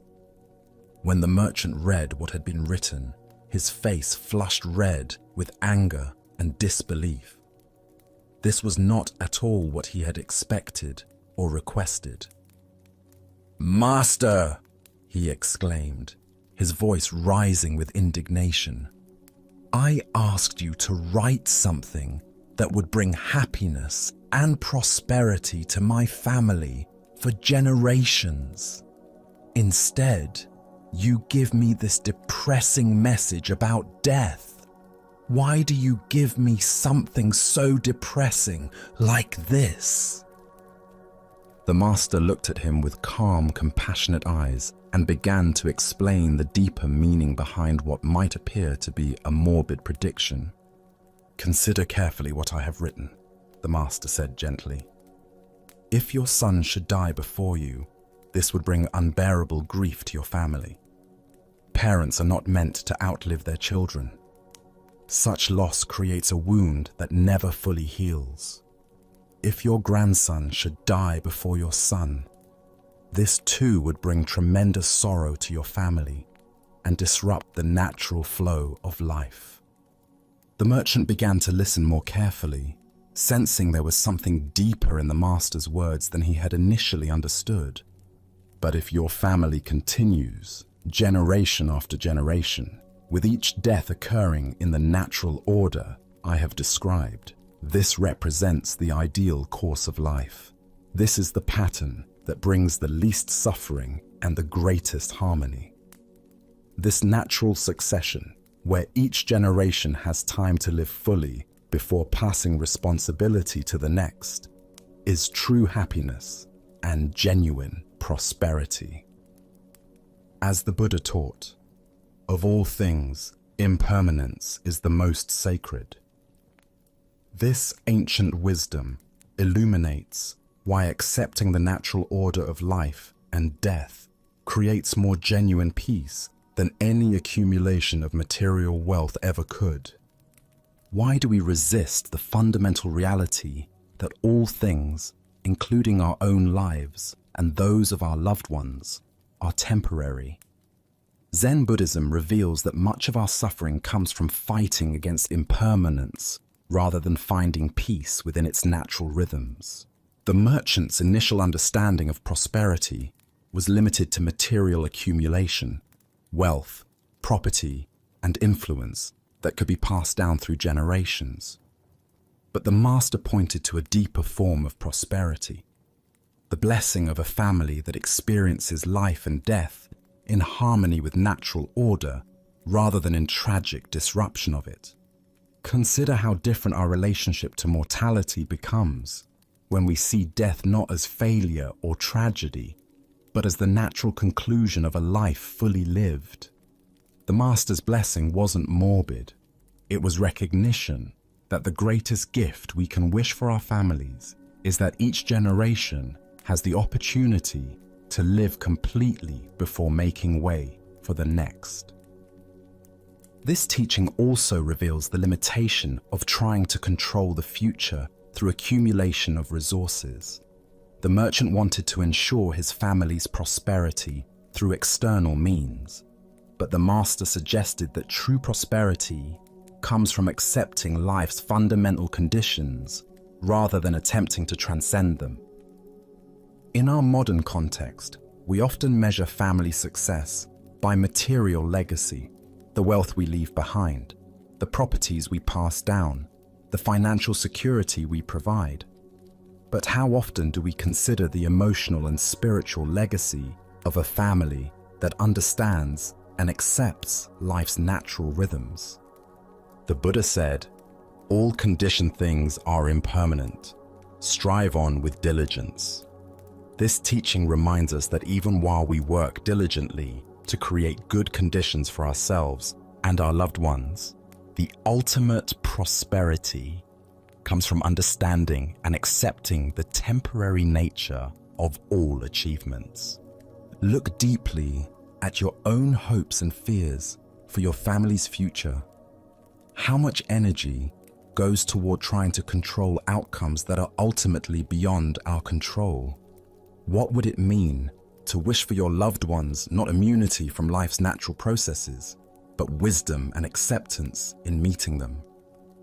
The Master's blessing contains a profound recognition. The alternative to natural order is not preservation, but tragedy. By wishing for the normal sequence of generational transition, he was wishing for the absence of the premature deaths and disrupted cycles that create the deepest forms of suffering. Tonight, as you consider what you most hope for your family and loved ones, can you remember the Master's wisdom? Can you see that the greatest blessing might not be the avoidance of mortality, but the grace to experience it in harmony with natural order? Buddha's wisdom reminds us, better than 1,000 hollow words is one word that brings peace. The Master's 7 words brought the merchant face to face with the ultimate reality that no amount of wealth can change: our participation in the endless cycle of birth, life, and death that characterizes all existence. True prosperity lies not in escaping this cycle, but in dancing gracefully within it. Let us now turn to a tale about the courage to trust life's current. This is the story of the Crystal River. In the depths of a great crystal river, where water flowed clear as mountain air, there lived an entire village of small creatures. The river's current moved above them like a gentle breath, carrying the wisdom of countless springs and distant seas. Young and old, rich and poor, all made their home along the sandy bottom, each creature grasping tightly to stones, branches, and roots. For generations, clinging had been their way of survival. Every creature learned from birth to wrap their appendages around river rocks and fallen wood. "Hold on," the elders would say. "The current is dangerous. It will sweep you away to places unknown. Safety lies in staying exactly where you are. But one small creature grew weary of this endless grasping. Day after day, he watched the current flow overhead, seeing how it moved with such purpose and grace. While his neighbors complained about the effort required to maintain their grip, he found himself wondering what it might feel like to trust that flowing water. "I am tired of clinging," he announced one morning. "Though I cannot see where it leads, I trust that the current knows its destination.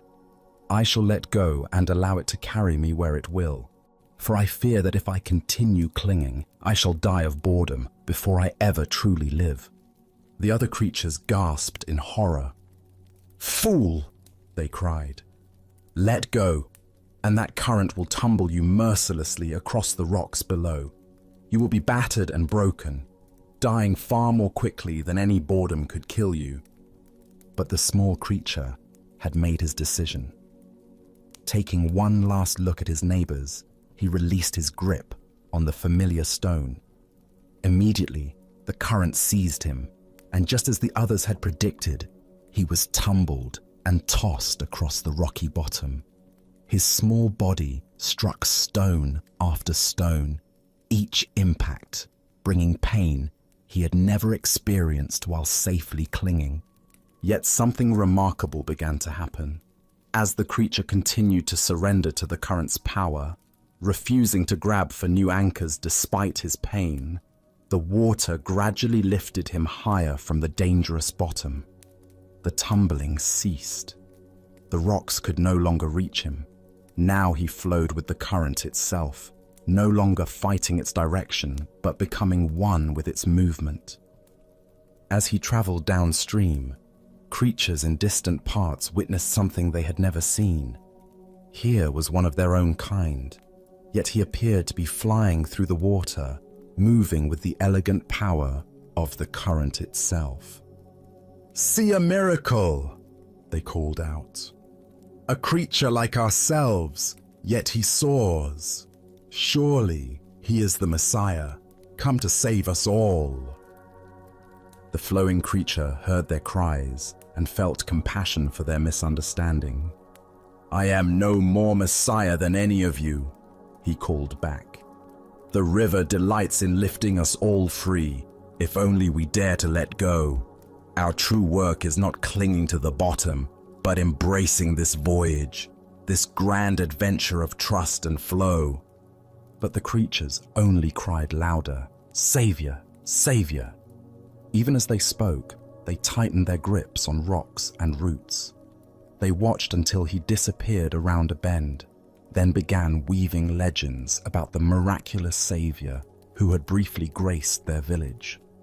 Buddha's wisdom reminds us, you only lose what you cling to. This ancient teaching illuminates the profound paradox at the heart of human experience. We spend our lives grasping for security and control, believing that our safety depends on holding tight to familiar circumstances. Yet in this very grasping, we create the suffering we seek to avoid. Why do we cling so desperately when the current offers to carry us toward unknown adventures? Zen Buddhism reveals that from early childhood, we learn the known is safe and the unknown dangerous. This conditioning becomes a spiritual obstacle when it prevents growth beyond familiar limitations. We also suffer from the illusion of control, believing that by grasping circumstances, relationships, and identities, we can stop the natural flow of change. This creates enormous tension because it puts us in opposition to reality itself. Life is constant movement, and when we resist this truth, we exhaust ourselves fighting currents far more powerful than our individual will. Consider the areas of your life where you find yourself clinging. Perhaps it's a relationship that has outgrown its original form, a career that no longer brings joy, or an image of yourself that now constrains your growth. The current of change will flow whether we resist it or not. Our choice is whether to exhaust ourselves in futile opposition or discover the grace available in conscious surrender. The Buddha said, "Nothing is permanent except change." Water doesn't fight the mountainside. It finds the natural pathway down. When we learn to move with life's current rather than against it, we discover effortless effectiveness that rigid resistance can never achieve. Tonight, as you rest in this moment's stillness, what might you be ready to release? Perhaps it's a worry about tomorrow's challenges, a resentment from yesterday's disappointments, or a way of defining yourself that has grown too small. Can you feel into the current of this moment's aliveness and trust its direction? As the Buddha taught, let go of what has passed. Let go of what may come. Let go of what is happening now. Relax right now and rest. In this trust, we discover that the current we feared would destroy us is actually the very force that can carry us home to our true nature. Now, let us explore a story about the difference between submission and genuine understanding. This is the lesson of the proud priest and the gentle master. Master Bankei had gained quite a reputation throughout the region. Unlike other teachers who filled their talks with complex philosophical arguments and lengthy quotations from ancient texts, Bankei spoke directly from his heart to the hearts of his listeners. His words were simple but profound, accessible to farmers and scholars alike. People from all walks of life, merchants, servants, samurai, and monks, gathered to hear him speak about the natural peace that exists within every person. The master's growing popularity began to trouble a priest from the Nichiren sect, whose own temple had grown noticeably emptier as his followers left to hear about Zen. This priest had built his identity around being learned, respected, and obeyed. He prided himself on his knowledge of scriptures and his ability to win theological debates. The idea that a simple Zen teacher could attract his devoted followers with plain speaking felt like a personal insult. Determined to expose what he assumed must be shallow teaching disguised as wisdom, the Nichiren priest stormed into one of Bankei's gatherings. He pushed through the crowd of seated listeners, his robes billowing dramatically, his face stern with righteous indignation. The peaceful atmosphere of quiet attention was suddenly charged with tension as people turned to see what was happening. "Hey, Zen teacher!" the priest called out loudly, his voice echoing through the hall. The deliberate rudeness of his address was unmistakable. He was treating the revered master like a common street performer. "Wait just a minute. I have something to say to you." Bankei looked up calmly from where he sat, showing no sign of irritation or defensiveness at the interruption. His eyes held the same gentle attention he gave to every person who approached him, whether they came with genuine questions or hostile challenges. "All these people here respect you and will obey whatever you say," the priest continued, his voice growing louder as he warmed to his challenge. "But a man like myself does not respect you at all. Can you make me obey you? Can your so-called wisdom compel someone who sees through your simple tricks?" The crowd held its breath, expecting either an angry response or a learned rebuttal that would put this arrogant challenger in his place. Instead, Bankei smiled with what appeared to be genuine warmth and curiosity. "Please come up beside me," the master said gently, "and I will show you." The priest, feeling triumphant, that he had provoked a response, and confident in his ability to expose whatever manipulation was about to unfold, proudly pushed his way through the crowd to the front of the hall. He stood beside the master's simple cushion, his chest puffed out with self-importance, ready to demonstrate his independence from this supposed authority. "Thank you," Bankei said with the same gentle smile. "Now we might hear each other better if you come over to my left side. Please step over here." Without thinking, the priest moved to Bankai's left side. It seemed like a reasonable request after all. "Actually," Bankei continued thoughtfully, "perhaps we could speak more clearly if you were on my right side instead.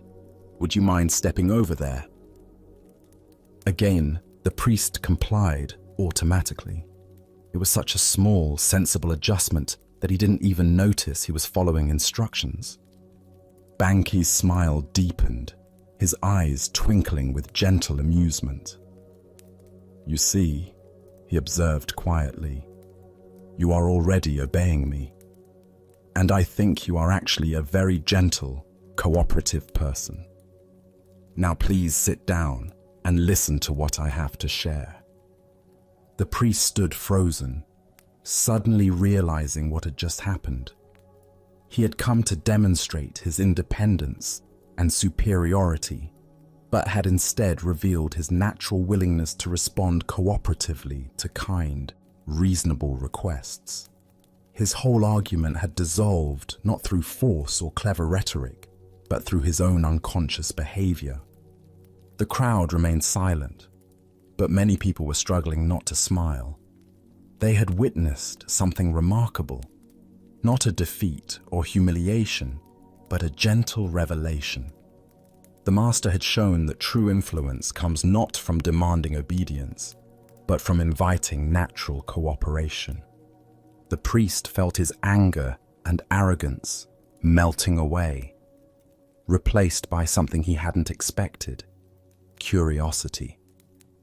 How had this simple man accomplished what felt like magic? How had he transformed a hostile confrontation into a moment of mutual understanding without ever raising his voice or asserting his authority? Still somewhat dazed by the experience, the priest sat down. As Bankei began to speak again, the words seemed to bypass his analytical mind and speak directly to his heart. For the first time in years, he listened not to find flaws or prepare counter-arguments, but simply to hear what was being offered. Buddha's wisdom tells us, true obedience is not blind submission, but conscious harmony. This ancient wisdom illuminates the difference between the compliance that comes from fear or social pressure and the natural cooperation that arises from genuine understanding. Why do we so often confuse authority with authoritarianism, influence with coercion? Zen Buddhism points to our conditioning around power.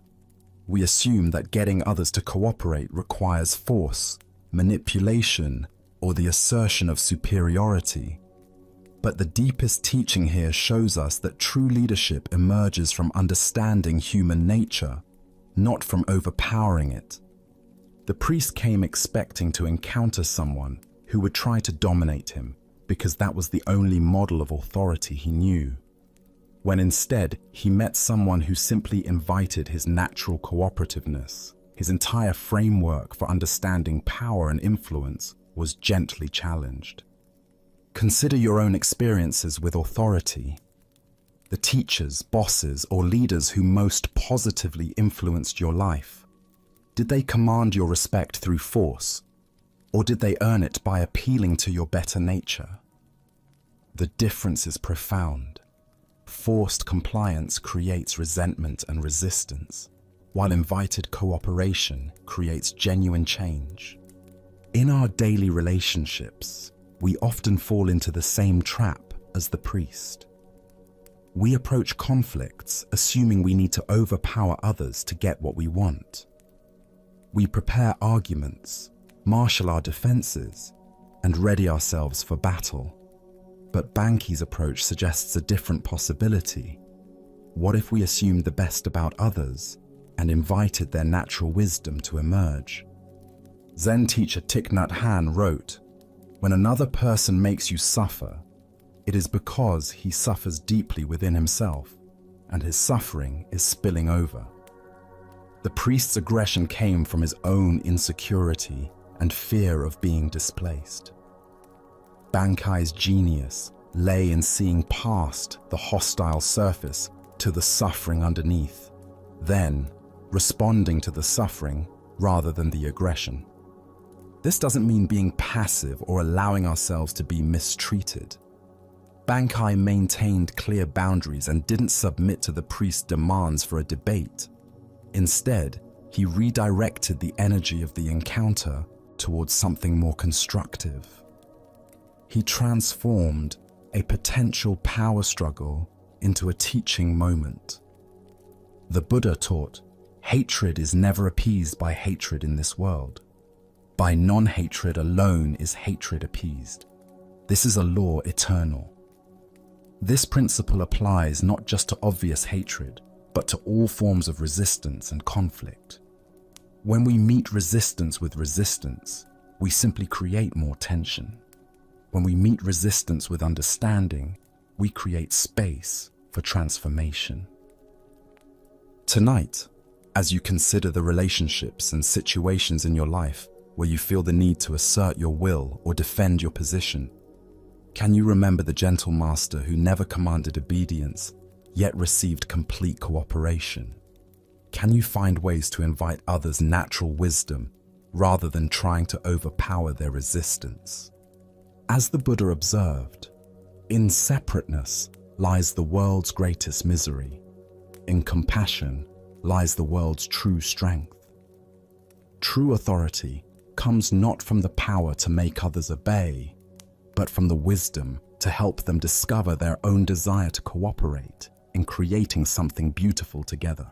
As we continue our journey through the wisdom of Zen Buddhism, let us explore a story about the most fundamental truth that surrounds us yet remains invisible. This is the tale of the fish and the ocean.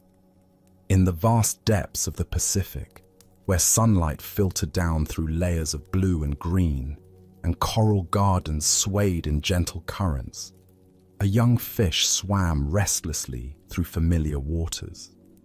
Despite being surrounded by the wonder of ocean life, schools of silver fish moving like liquid metal, sea anemones dancing in the current, and the rhythmic pulse of waves far above, the young fish felt troubled by a persistent question. One day, approaching an ancient sea turtle whose shell bore the scars and wisdom of countless journeys, the young fish asked earnestly, "Elder, I keep hearing other sea creatures talk about something they call the ocean. They speak of it with such reverence, as if it's the most important thing in existence. But I've searched everywhere, and I cannot find this ocean anywhere. What exactly is this mysterious thing everyone talks about?" The old turtle's eyes, deep and patient like tidal pools, regarded the young fish with gentle amusement. "Little one," the turtle replied in a voice worn smooth by decades of storms and calms, "the ocean is this very thing that surrounds you on all sides at every moment." The young fish looked around frantically, darting left and right, swimming up toward the distant surface and down toward the sandy bottom. "But I don't see anything surrounding me. There's nothing here but water and fish and plants and rocks. Where is this ocean you speak of? Why can't I see it?" The turtle settled more comfortably on a bed of soft kelp, understanding that this was a teaching moment that required patience. "Of course you cannot see it, young friend," the turtle explained. "The ocean is both inside and outside of you. You were born in the ocean. You breathe the ocean. You are nourished by the ocean. And one day you will return to the ocean. The ocean flows through your gills and around your body just as naturally as your own scales cover your skin. It is so much a part of you that it has become invisible. The young fish paused, beginning to sense something vast and fundamental that had been present all along, but remained unnamed. "You mean this water I swim through?" "Is the ocean, yes," the turtle confirmed. "You have never been separate from it, not for a single moment of your existence." As the Buddha observed, all conditioned things are impermanent. Strive on with awareness. This ancient wisdom illuminates our relationship with the Tao, the fundamental flow of existence that permeates everything, yet remains largely unnoticed in our daily lives. What emerges from this story is a profound teaching about the nature of spiritual blindness. Like the fish who cannot see the ocean, we live immersed in the sacred, but fail to recognize it because it is too close, too constant, too fundamental to our existence to register as separate from ourselves. Why do we struggle to perceive the Tao, this universal flow that sustains and surrounds us? Zen Buddhism points to our habit of seeking the extraordinary while overlooking the ordinary. We imagine that spiritual truth must be dramatic, mystical, or separate from everyday experience. We look for God in burning bushes while missing the divine presence in morning coffee, in the breath entering our lungs, in the simple fact of awareness itself. The Tao expresses itself in everything we encounter: the changing seasons, the cycles of sleep and waking, the rhythm of our heartbeat, the way thoughts arise and dissolve in consciousness. It is the organizing principle behind both the spiral of galaxies and the unfurling of fern leaves, the same pattern expressing itself at every scale of existence. Consider how often throughout your day you might glimpse this underlying flow without recognizing it. The way traffic naturally organizes itself, despite having no central controller. The way conversations find their own rhythm and timing. The way your body breathes without conscious direction. The way solutions to problems seem to emerge from somewhere beyond deliberate thinking. These are all expressions of the Tao working through apparent chaos to create spontaneous order. Zen teacher Alan Watts taught, "Trying to define yourself is like trying to bite your own teeth." The Tao is similar. It cannot be grasped or contained because we are expressions of it rather than separate observers of it. Every attempt to understand the Tao through conceptual thinking is like the fish trying to get outside the ocean to examine it objectively. This doesn't mean the Tao is merely a philosophical concept. It is the most practical and immediate reality. The intelligence that coordinates the trillions of cells in your body, the awareness in which all thoughts and sensations appear, the life force that animates everything from redwood trees to bacteria. In Chinese philosophy, the character for Tao literally means the way or the path. But this is not a path we walk towards some distant destination. It is the path that walks itself through us, the way reality unfolds moment by moment, without requiring our management or control. Lao Tzu wrote, "The Tao that can be spoken is not the eternal Tao." Yet here we are, using words to point towards something beyond words. This is the beautiful paradox of spiritual teaching. We must use the limited to point toward the unlimited, knowing that the finger pointing at the moon is never the moon itself. Tonight, as you feel the breath moving in and out of your body without your conscious control, can you sense the Tao expressing itself through this simple miracle? Can you recognize in this automatic process the same intelligence that moves the planets and changes the seasons? The Buddha taught, "Look within, thou art the Buddha." You are not separate from the ocean of existence any more than a wave is separate from the sea. In recognizing this fundamental non-separation, we stop seeking the Tao. and begin living as its conscious expression. Our next story reveals the power of returning to what is real when fear threatens to overwhelm us. This is the tale of the captured warrior.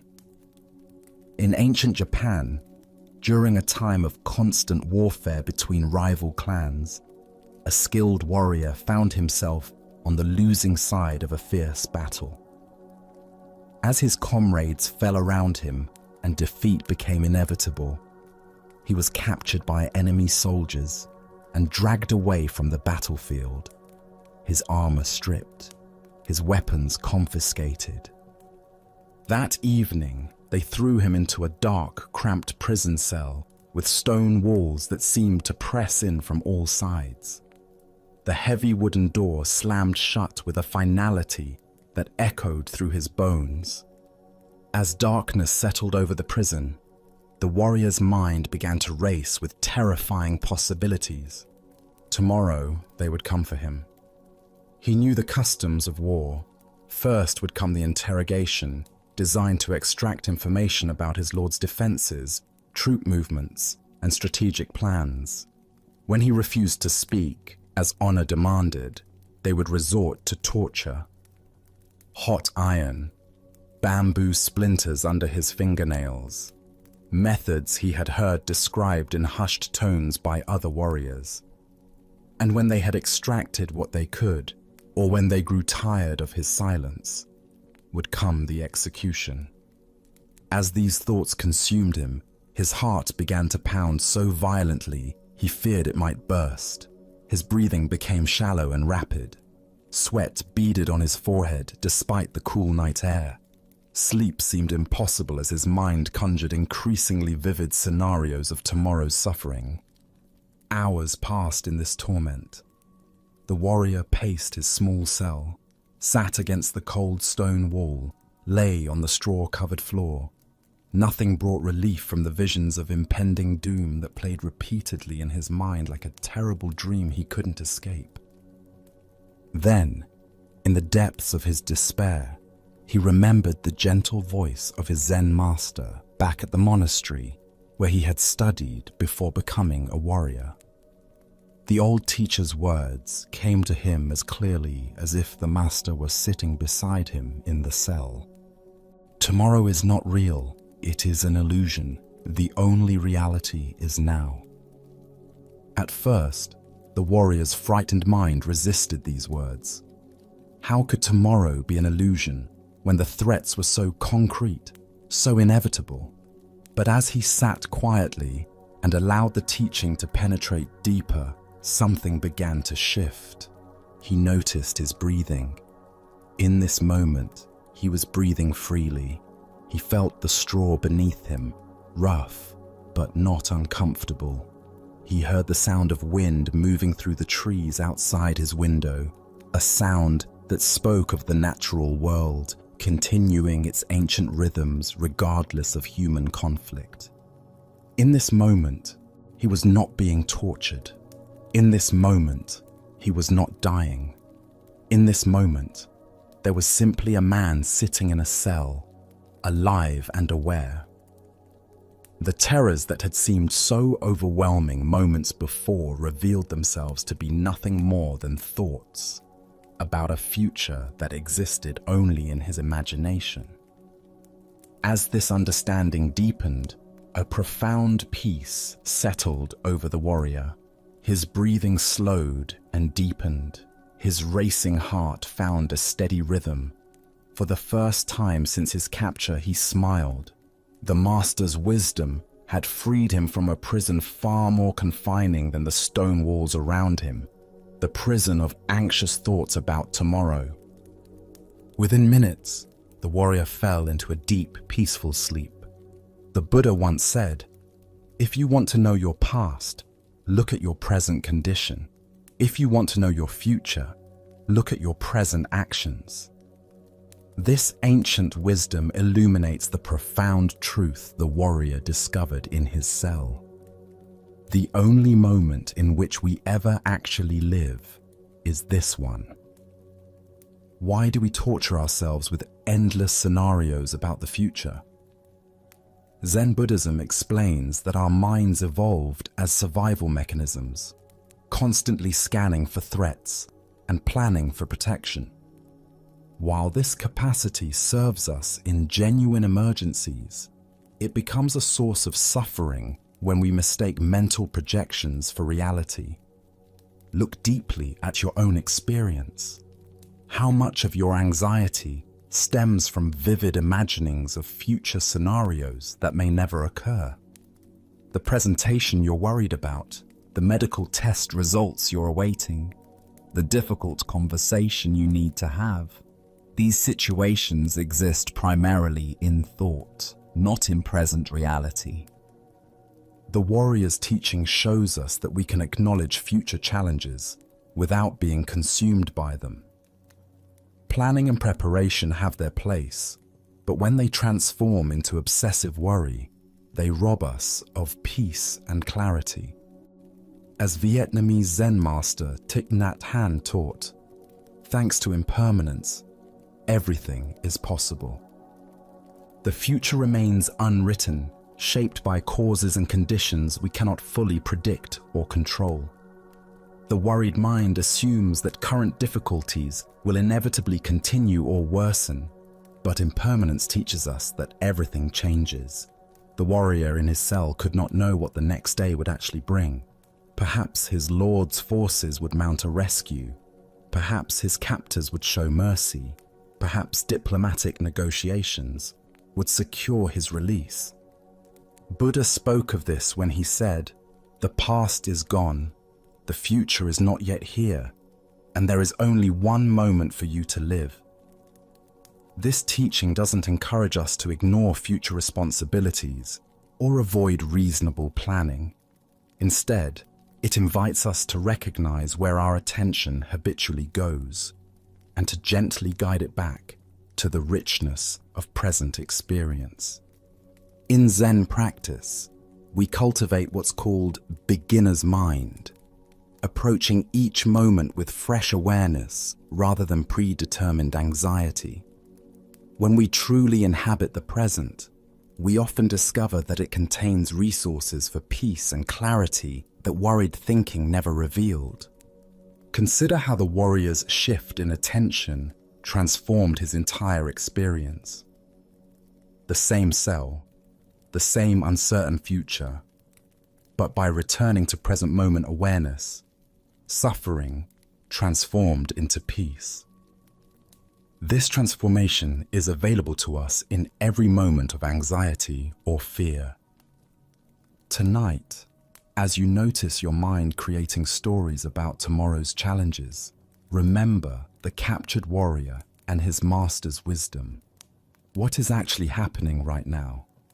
What simple experiences, breathing, sitting, the temperature of the air, are available to anchor you in reality rather than imagination? As the Buddha taught, do not dwell in the past, do not dream of the future, concentrate the mind on the present moment. In this teaching lies the key to the warrior's prison and our own. Now, let us explore a story about the nature of genuine assistance and the goal of true teaching. This is the encounter between the psychiatrist and the Zen master. At a gathering of professionals and spiritual teachers, a psychiatrist found himself in conversation with a renowned Zen master. The psychiatrist had built his career on helping people work through their psychological difficulties, analyzing their problems, and providing therapeutic interventions designed to improve their mental health and emotional well-being. Curious about how different approaches to helping might compare, the psychiatrist decided to ask the master a direct question that had been on his mind throughout their conversation. "I've spent years learning various techniques for helping people with their emotional and psychological struggles," the psychiatrist said. "I'm curious about your approach. Exactly how do you help people?" The master listened to the question with the same calm attention he brought to everything, considering not just the words but the assumptions underlying them. After a moment of thoughtful silence, he offered a response that was both simple and profound. "I get them to a place where they can't ask any more questions," the master replied. The psychiatrist paused, uncertain whether this was meant as a serious answer or perhaps some kind of Zen riddle. "I'm not sure I understand," he said. "Surely questioning is important in any process of growth and understanding." The master smiled gently. Questions arise from the mind that believes it lacks something. When someone reaches the place where questions naturally cease, they have found what they were truly seeking all along. Buddha's wisdom tells us, doubt everything, find your own light. Yet this ancient teaching reveals a paradox. True finding comes not through endless questioning, but through arriving at a completeness where questions become unnecessary. Why do we assume that helping people means providing answers to their questions when the deepest healing might involve dissolving the questioner itself? Zen Buddhism points to the possibility that many of our problems exist only because we continue to ask the questions that create and maintain them. The psychiatrist's approach, like that of most helping professions, focuses on analyzing problems, understanding their origins, and developing strategies for managing or resolving them.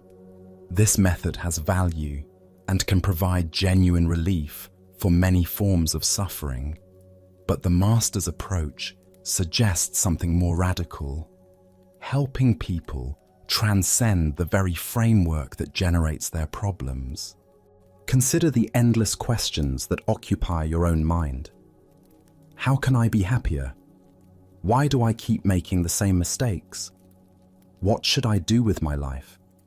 How can I find meaning? Each question implies a questioner who lacks something, who needs something, who must figure something out. But what if the questioner itself is the source of the seeking? In Zen practice, we discover that many of our problems are maintained by the very effort to solve them. The mind that constantly asks, "How can I find peace?" is the same mind that disturbs the peace that is naturally present. The person who desperately seeks enlightenment may be reinforcing the very sense of separation that creates the feeling of being unenlightened. The master's method of getting people where they can't ask any more questions isn't about suppressing inquiry or promoting ignorance. Rather, it's about guiding people to a direct experience of completeness where questions naturally dissolve because there's nothing more to seek. Zen Master Bankai taught, "The unborn Buddha mind can handle anything that comes up." When someone truly realizes their fundamental completeness, questions about how to be complete simply cease to arise. Problems don't need to be solved. They're recognized as temporary appearances in the vast space of awareness. This doesn't mean practical questions disappear entirely. What should I have for lunch? Or, which route should I take to work? Are functional questions that serve practical purposes. The questions that cease are the existential ones that arise from a fundamental sense of lack or incompleteness. The Buddha said, "There is nothing to do, nothing to gain, nothing to lose." This teaching points to the same understanding the Master was indicating. True help comes not from giving people more to do or figure out, but from helping them realize they are already what they seek. Look deeply at your own relationship with questions and seeking. How much of your mental energy goes toward trying to solve the problem of your life rather than living it? What would remain if you stopped asking the questions that assume something is fundamentally wrong or missing? The psychiatrist helps by analyzing and providing tools. The master helps by pointing to what needs no analysis or improvement. Both approaches can serve, but the master's method aims for the root rather than the branches. dissolving the seeker rather than satisfying the seeking. Tonight, as you notice the questions that typically occupy your mind, can you sense what lies beneath them? Can you find the space of awareness that exists prior to all questions? The completeness that needs no answers because it lacks nothing. As the Buddha observed, peace comes from within. Do not seek it without. The deepest help we can receive or offer others is the recognition that what we seek has never been absent. Questions cease, not because they've been answered, but because the one who was asking them discovers there was never actually anything to ask about. Now, let us experience a Zen story about the unexpected nature of enlightenment. This is the kitchen monk's realization. In the serene mountains surrounding Lake Hakone stood a great monastery known throughout Japan for its rigorous practice and deep wisdom. Among the monks lived a humble man named Ichi, whose life would teach us about the profound difference between seeking and finding. For 55 years, Ichi had labored faithfully in the monastery kitchen, while other monks sat in formal meditation or engaged in scholarly debates. Ichi chopped vegetables, tended fires, and prepared meals with quiet dedication. His hands had grown permanently stained, his back bent from years of service, yet he approached each task with careful attention. But Ichi carried a heavy burden. Since his earliest days, he had been assigned a koan, one of those paradoxical questions that Zen masters use to crack open the thinking mind. His was the famous puzzle: what is the sound of one hand clapping? Day after day, year after year, he wrestled with this question, trying to solve it through logic, intuition, every approach his mind could devise. As decades passed, Ichi began to see himself as a failure. While other monks seemed to progress, receiving new koans or achieving insights their teachers acknowledged, Ichi remained stuck with his unsolved puzzle. He watched younger monks arrive and eventually surpass him in status and recognition. 55 years, he would whisper while stirring soup. 55 years, and still I cannot hear what one hand sounds like when it claps. The question haunted him through every chore, every quiet moment, every season of his long service. Now, as his body grew frail, Ichi knew his time was approaching its end. He had been moved to a small attic room where he could rest away from daily bustle. As he lay there, in the gathering twilight of his life, something unexpected began to happen. Gradually, the familiar weight of striving began to lift from his chest. The desperate need to solve his koan, the shame of perceived failure, the constant reaching for enlightenment, all of it slowly dissolved like mist at sunrise. Gone was the fierce desire for awakening that had driven him for decades. In place of all that seeking, Ichi discovered something he had never expected, a profound peace that seemed to cradle his entire being. The soft darkness felt not like defeat, but like the gentlest embrace. His breathing slowed, and with it, the churning of thoughts that had occupied his mind for so many years. It was in this exquisite silence, when there remained no more questions nor need for answers, when even the need for breathing seemed to fade into quiet acceptance, that Ichi finally heard it. The whooshing silence of one hand clapping filled his awareness, not as a sound, but as the very nature of existence itself, the sound that had been present all along beneath all the noise of seeking. Buddha spoke of this when he said, "Cease to cherish opinions, and you will achieve enlightenment." Here we discover that enlightenment isn't something we attain through effort, but something we uncover when the effort finally ceases. Why do we struggle so intensely with the very seeking that prevents us from finding what we seek?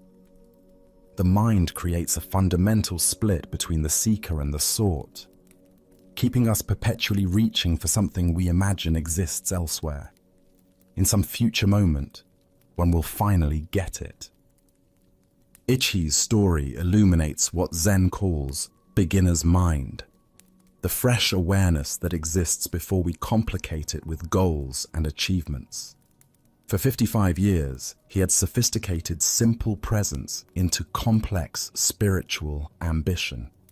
The more expertly he sought enlightenment, the further he moved from the naturally enlightened awareness that had been with him all along. Consider how often we create this pattern. We complicate natural joy with the pursuit of happiness. We obscure natural love with the search for perfect relationships. We cover natural wisdom with endless accumulation of knowledge. Ichi's realization came not through solving his koan, but through finally letting go of the need to solve it. The sound of one hand clapping isn't a riddle to be figured out, but an invitation to rest in the space before thinking begins. The awareness that exists prior to questions and answers. Tonight, as thoughts about your own spiritual journey arise, remember Ichi's profound discovery. What if the very awareness that notices your seeking is the enlightenment you've been seeking? The sound of one hand clapping might be closer than you think, in the very listening that hears all sounds, including silence. As the Buddha taught, peace comes from within. Do not seek it without. Sometimes the greatest achievement is the willingness to stop achieving and simply rest in what has always been present. Now let us explore a story about the power of belief and the destiny we create through faith itself. This is the tale of the general and the coin that revealed truth. A Japanese general faced an impossible situation.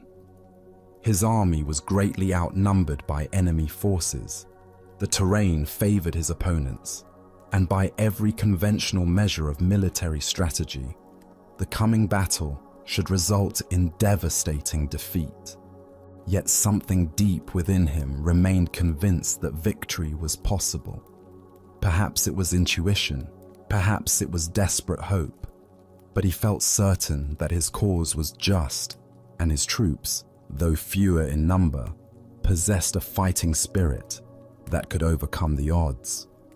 The problem was his soldiers. They could count as well as he could, and they had eyes to see the massive force arrayed against them. Fear rippled through their ranks like a contagion. Doubt clouded their faces.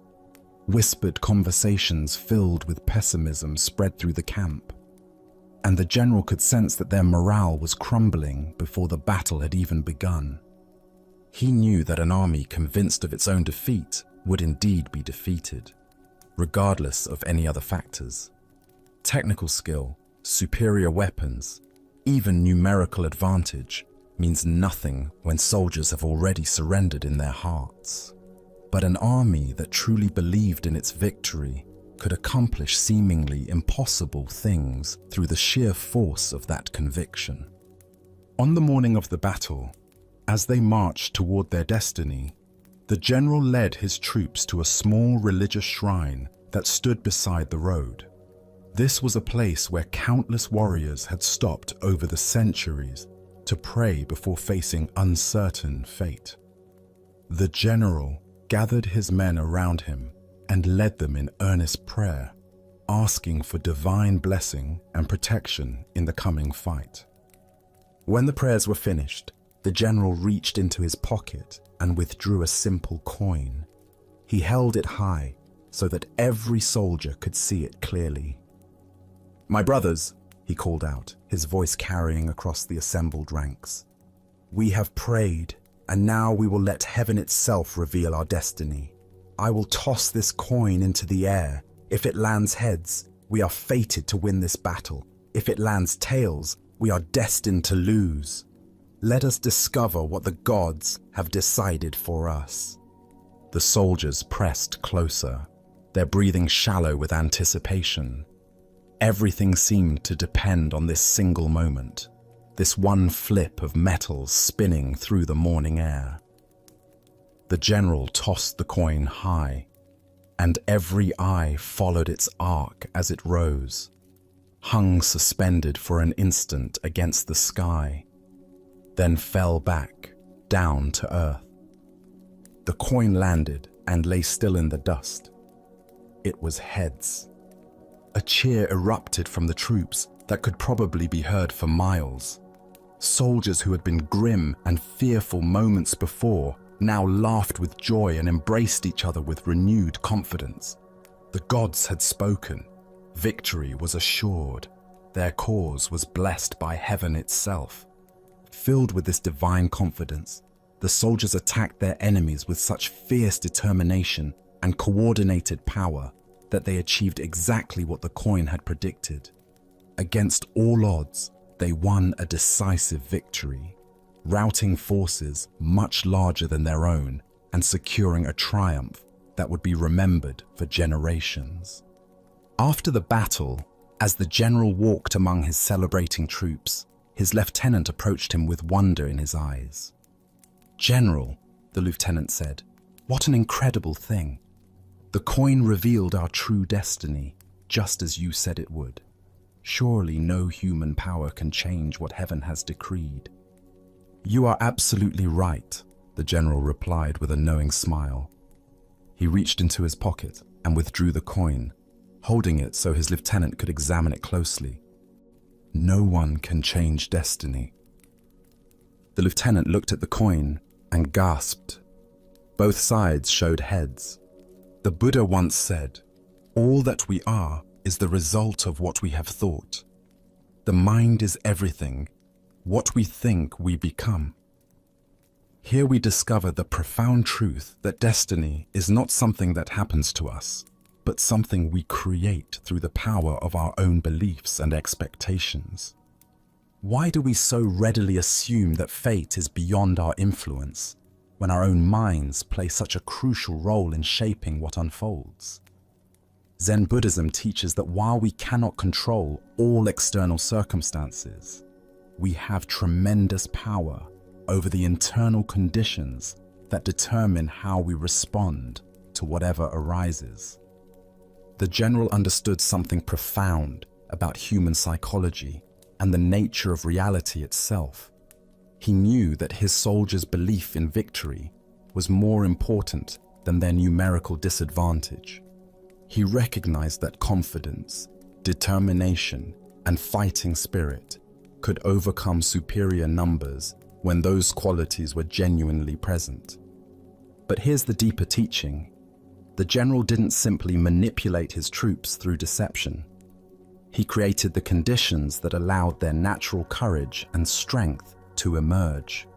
The soldiers possessed the ability to fight brilliantly all along. They simply needed to believe in themselves and their cause. Consider your own relationship with destiny and possibility. How often do you assume that outcomes are predetermined, that success or failure is beyond your influence? The general's two-headed coin represents the power we all possess to tip the scales in favor of positive outcomes through the quality of our engagement with life. This doesn't mean we can control everything through positive thinking, or that believing in something makes it automatically true. The soldiers still had to fight the battle. They still had to demonstrate actual skill and courage. But their belief in victory created the psychological conditions that allowed their best qualities to manifest. In Zen practice, we learn to work skillfully with both effort and surrender, both intention and acceptance. We recognize that while we cannot dictate specific outcomes, we can profoundly influence the energy and attention we bring to any situation. This quality of engagement often determines whether we experience success or failure, regardless of external circumstances. Zen Master Huang Po taught, "The foolish reject what they see, not what they think. The wise reject what they think, not what they see." The general was wise enough to see that his soldiers' thoughts about the battle were more influential than their thoughts about their numerical disadvantage. He worked with the reality of psychology rather than fighting against it. Look deeply at the various challenges and opportunities in your own life. Where might you be carrying a tails mentality, assuming defeat before you fully engaged, focusing on obstacles rather than possibilities, letting fear determine your level of effort? And where might you need to create your own two-headed coin, a practice or perspective that consistently orients you toward positive engagement regardless of circumstances? The Buddha taught, "We are what we think. All that we are arises with our thoughts. With our thoughts, we make the world." This isn't magical thinking, but recognition of the creative power of consciousness itself. When we approach situations with genuine confidence, clarity, and commitment, we often discover capabilities we didn't know we possessed. Tonight, as you consider the battles you're facing and the outcomes you're hoping for, can you find your own version of the general's wisdom? Can you create internal conditions that support your highest possibilities rather than your deepest fears? Can you recognize that while you cannot control destiny, you have profound influence over the beliefs and attitudes that shape how destiny unfolds through you? Buddha's wisdom reminds us, thousands of candles can be lighted from a single candle, and the life of the candle will not be shortened. Happiness never decreases by being shared. The general's confidence lit the flame of belief in every soldier's heart. Sometimes the most powerful thing we can do is create the conditions that allow others and ourselves to discover the strength that was there all along. Let us now turn to a story about the relationship between outer circumstances and inner cultivation. This is the tale of the horse and the mind. In a remote mountain region where execution grounds served as sobering reminders of mortality, Zen Master Bankai sought to test the depth of his spiritual realization. For several nights, he sat in meditation beneath a wooden crucifix, using the proximity of death to penetrate more deeply into the nature of existence. After completing this intense retreat, Bankai made his way to a nearby area where he could rest. He found a peaceful spot on an embankment surrounding a horse corral where he lay down to continue his contemplation under the open sky. As he rested there, absorbed in profound silence, a harsh sound shattered his peace. From within the corral came the violent sounds of a warrior brutally beating his horse. The animal's cries mixed with the sharp crack of a whip and angry shouts of a man losing control. Master Bankai observed this scene with growing concern. The warrior was clearly frustrated, taking out his inner turmoil on the innocent animal. Each blow seemed to make the horse more agitated rather than more compliant, creating a vicious cycle of violence and resistance. Unable to remain silent, Bankai called out from his position. This time, something in the master's tone penetrated the warrior's rage. The man stopped his beating, climbed down from his horse, and approached the embankment. As he drew closer, his expression changed. There was something about this stranger that commanded respect, a quality of presence that spoke of deep, inner development. "You were yelling at me," the warrior said, his voice still carrying traces of anger, but now mixed with curiosity. "Do you have something to tell me?" Bankai looked at the man with compassion, seeing not an enemy, but someone caught in the same cycles of frustration that trap us all. His response was simple yet profound. Rather than beat your horse for being unruly, why not chastise yourself and train your own mind right? The words hung in the air between them, like a bridge connecting two very different approaches to dealing with difficulty. The warrior had been trying to solve his problem through external force and control. Bankai was pointing to an entirely different possibility. As the Buddha observed, conquer anger with non-anger, conquer badness with goodness, conquer meanness with generosity, conquer dishonesty with truth. This teaching captures the essence of what Bankai offered the frustrated warrior. The recognition that our external struggles mirror our internal state. What emerges from this story is the profound insight that we cannot successfully force the world to conform to our expectations through aggression or control. The warrior's approach, beating the horse into submission, represents how we often try to manage difficult circumstances in our own lives. We become frustrated with external conditions and respond with force, criticism, or manipulation, never recognizing that the real work lies within. Why do we instinctively blame external circumstances for our frustration? Buddhist psychology explains that the untrained mind seeks to maintain its comfort by controlling its environment, rather than developing the flexibility to respond skillfully to whatever arises. This creates what Zen calls pushing the river, exhausting ourselves, trying to force reality to match our preferences. Consider how this pattern manifests in daily life. The computer that crashes during an important project becomes the target of our anger, when the real issue is our attachment to having technology work perfectly. The traffic jam that makes us late triggers road rage, when the actual problem is our expectation that travel should always be smooth. The family member who doesn't respond to our advice becomes the focus of our frustration, when the deeper issue is our need to control others' choices. In each case, we're like the warrior beating the horse, applying force to external circumstances while ignoring the internal conditions that create our suffering. The horse represents the uncontrollable aspects of life: other people's behavior, natural events, technological failures, and the inherent unpredictability of existence. Zen teacher Pema Chodron writes, "You are the sky, everything else is just the weather."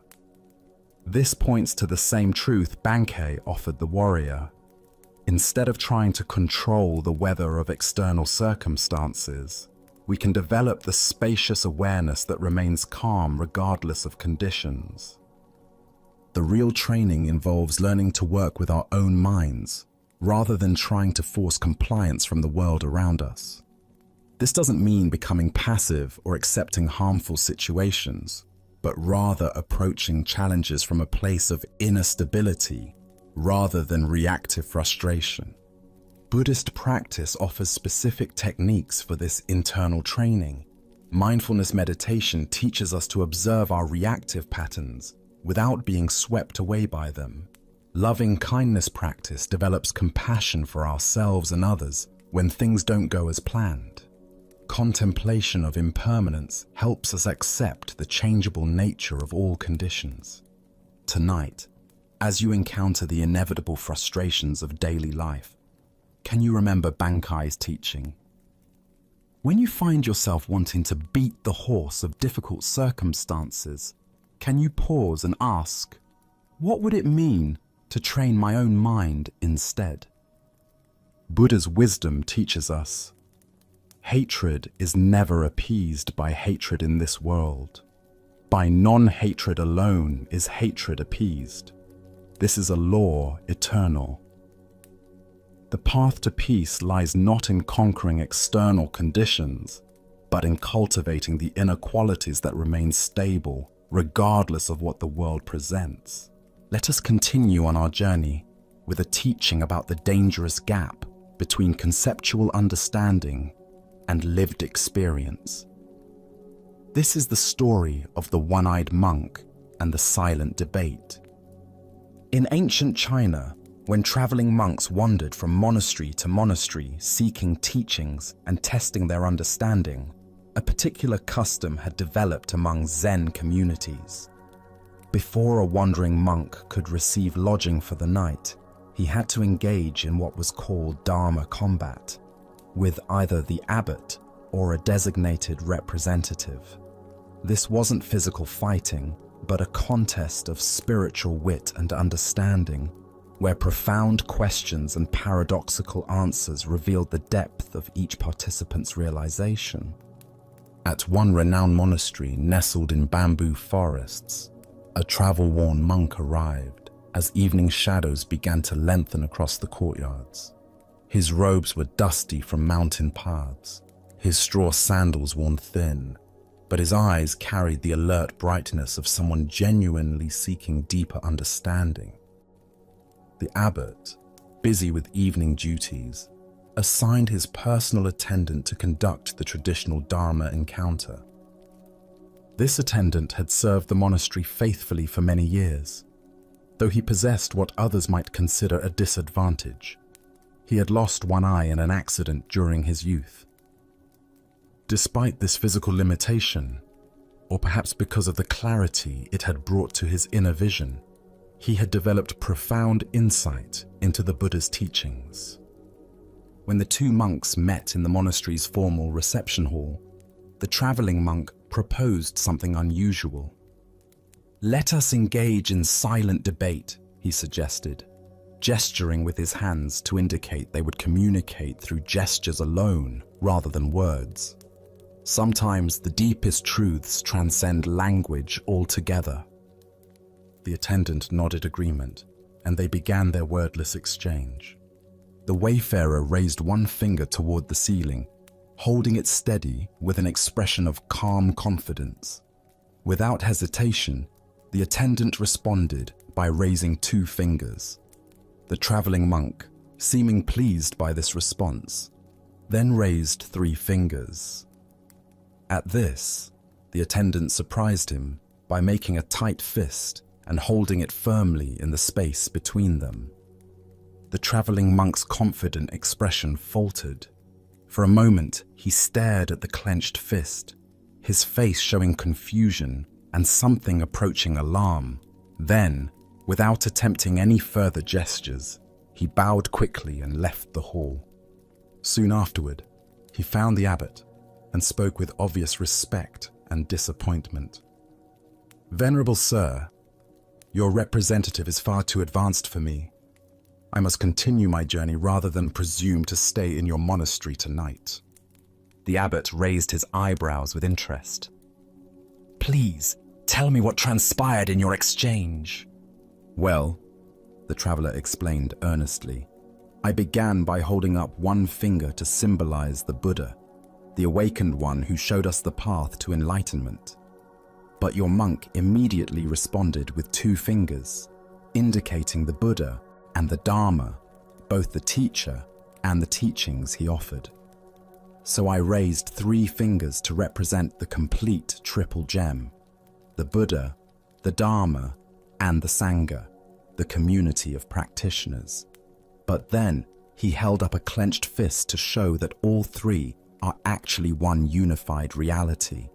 His understanding is clearly beyond mine, so I must seek instruction elsewhere before I could be worthy of staying here." The abbot listened to this interpretation with growing surprise, for he knew his attendant's character well. As the traveling monk departed into the gathering dusk, the attendant himself appeared, visibly agitated and breathing hard from running. "Where is that insolent rascal?" he demanded, his single eye blazing with indignation. "I've been looking everywhere for him. The nerve of that man. I've never encountered such rudeness disguised as spiritual inquiry." What exactly happened? The abbot asked, genuinely curious now about what had transpired between these two very different interpretations of the same event. First, the attendant explained, his voice rising with remembered offense, he insulted me by holding up one finger to indicate that I had only one eye. Can you imagine? Here I thought we were engaging in spiritual discourse, but he immediately drew attention to my physical limitation. Determined to remain polite despite such crudeness, I held up two fingers to acknowledge that he was blessed with two eyes. I was trying to show that I bore him no ill will for his thoughtless comment. The attendant paused to catch his breath, his agitation increasing as he continued. But the scoundrel wasn't satisfied with that insult. Next, he held up three fingers to rub it in further, indicating that between the two of us, there were only 3 eyes total. He was deliberately emphasizing our difference, making sure I couldn't forget my disability. That's when I'd had enough. I made a fist because I was about to hit him for his persistent rudeness. But the coward saw what was coming and ran off before I could teach him proper manners. The abbot stood in stunned silence, contemplating this remarkable demonstration of how two people could participate in identical events while inhabiting completely different realities.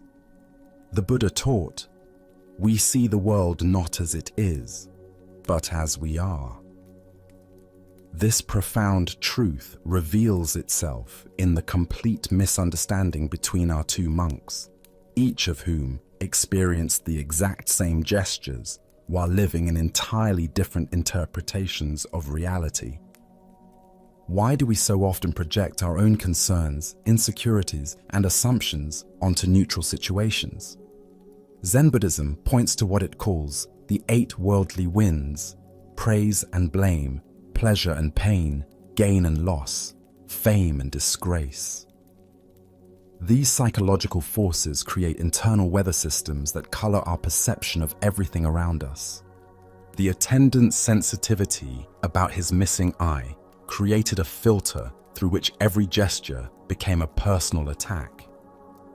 His past experiences of being judged or pitied for his appearance had created such a strong interpretive framework that he couldn't perceive any other possible meaning in the traveler's hand signals. Similarly, the traveling monk's spiritual preoccupations caused him to see profound Dharma teachings in what were actually expressions of wounded feelings and growing anger. His framework of seeking enlightened instruction made him interpret increasingly aggressive gestures as increasingly sophisticated wisdom. Look deeply at your own patterns of interpretation. How often do your current worries, past hurts, or persistent hopes cause you to misread situations completely? Perhaps someone's distracted behavior becomes evidence they don't like you when they're actually concerned about a family member's health. Maybe a colleague's helpful suggestion feels like criticism because you're insecure about your performance.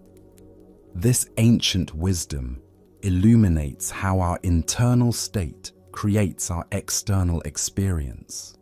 Both monks were sincere in their perceptions, yet both were fundamentally mistaken about what was actually happening.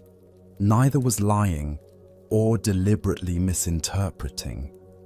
They were simply seeing through the lens of their own psychological conditioning.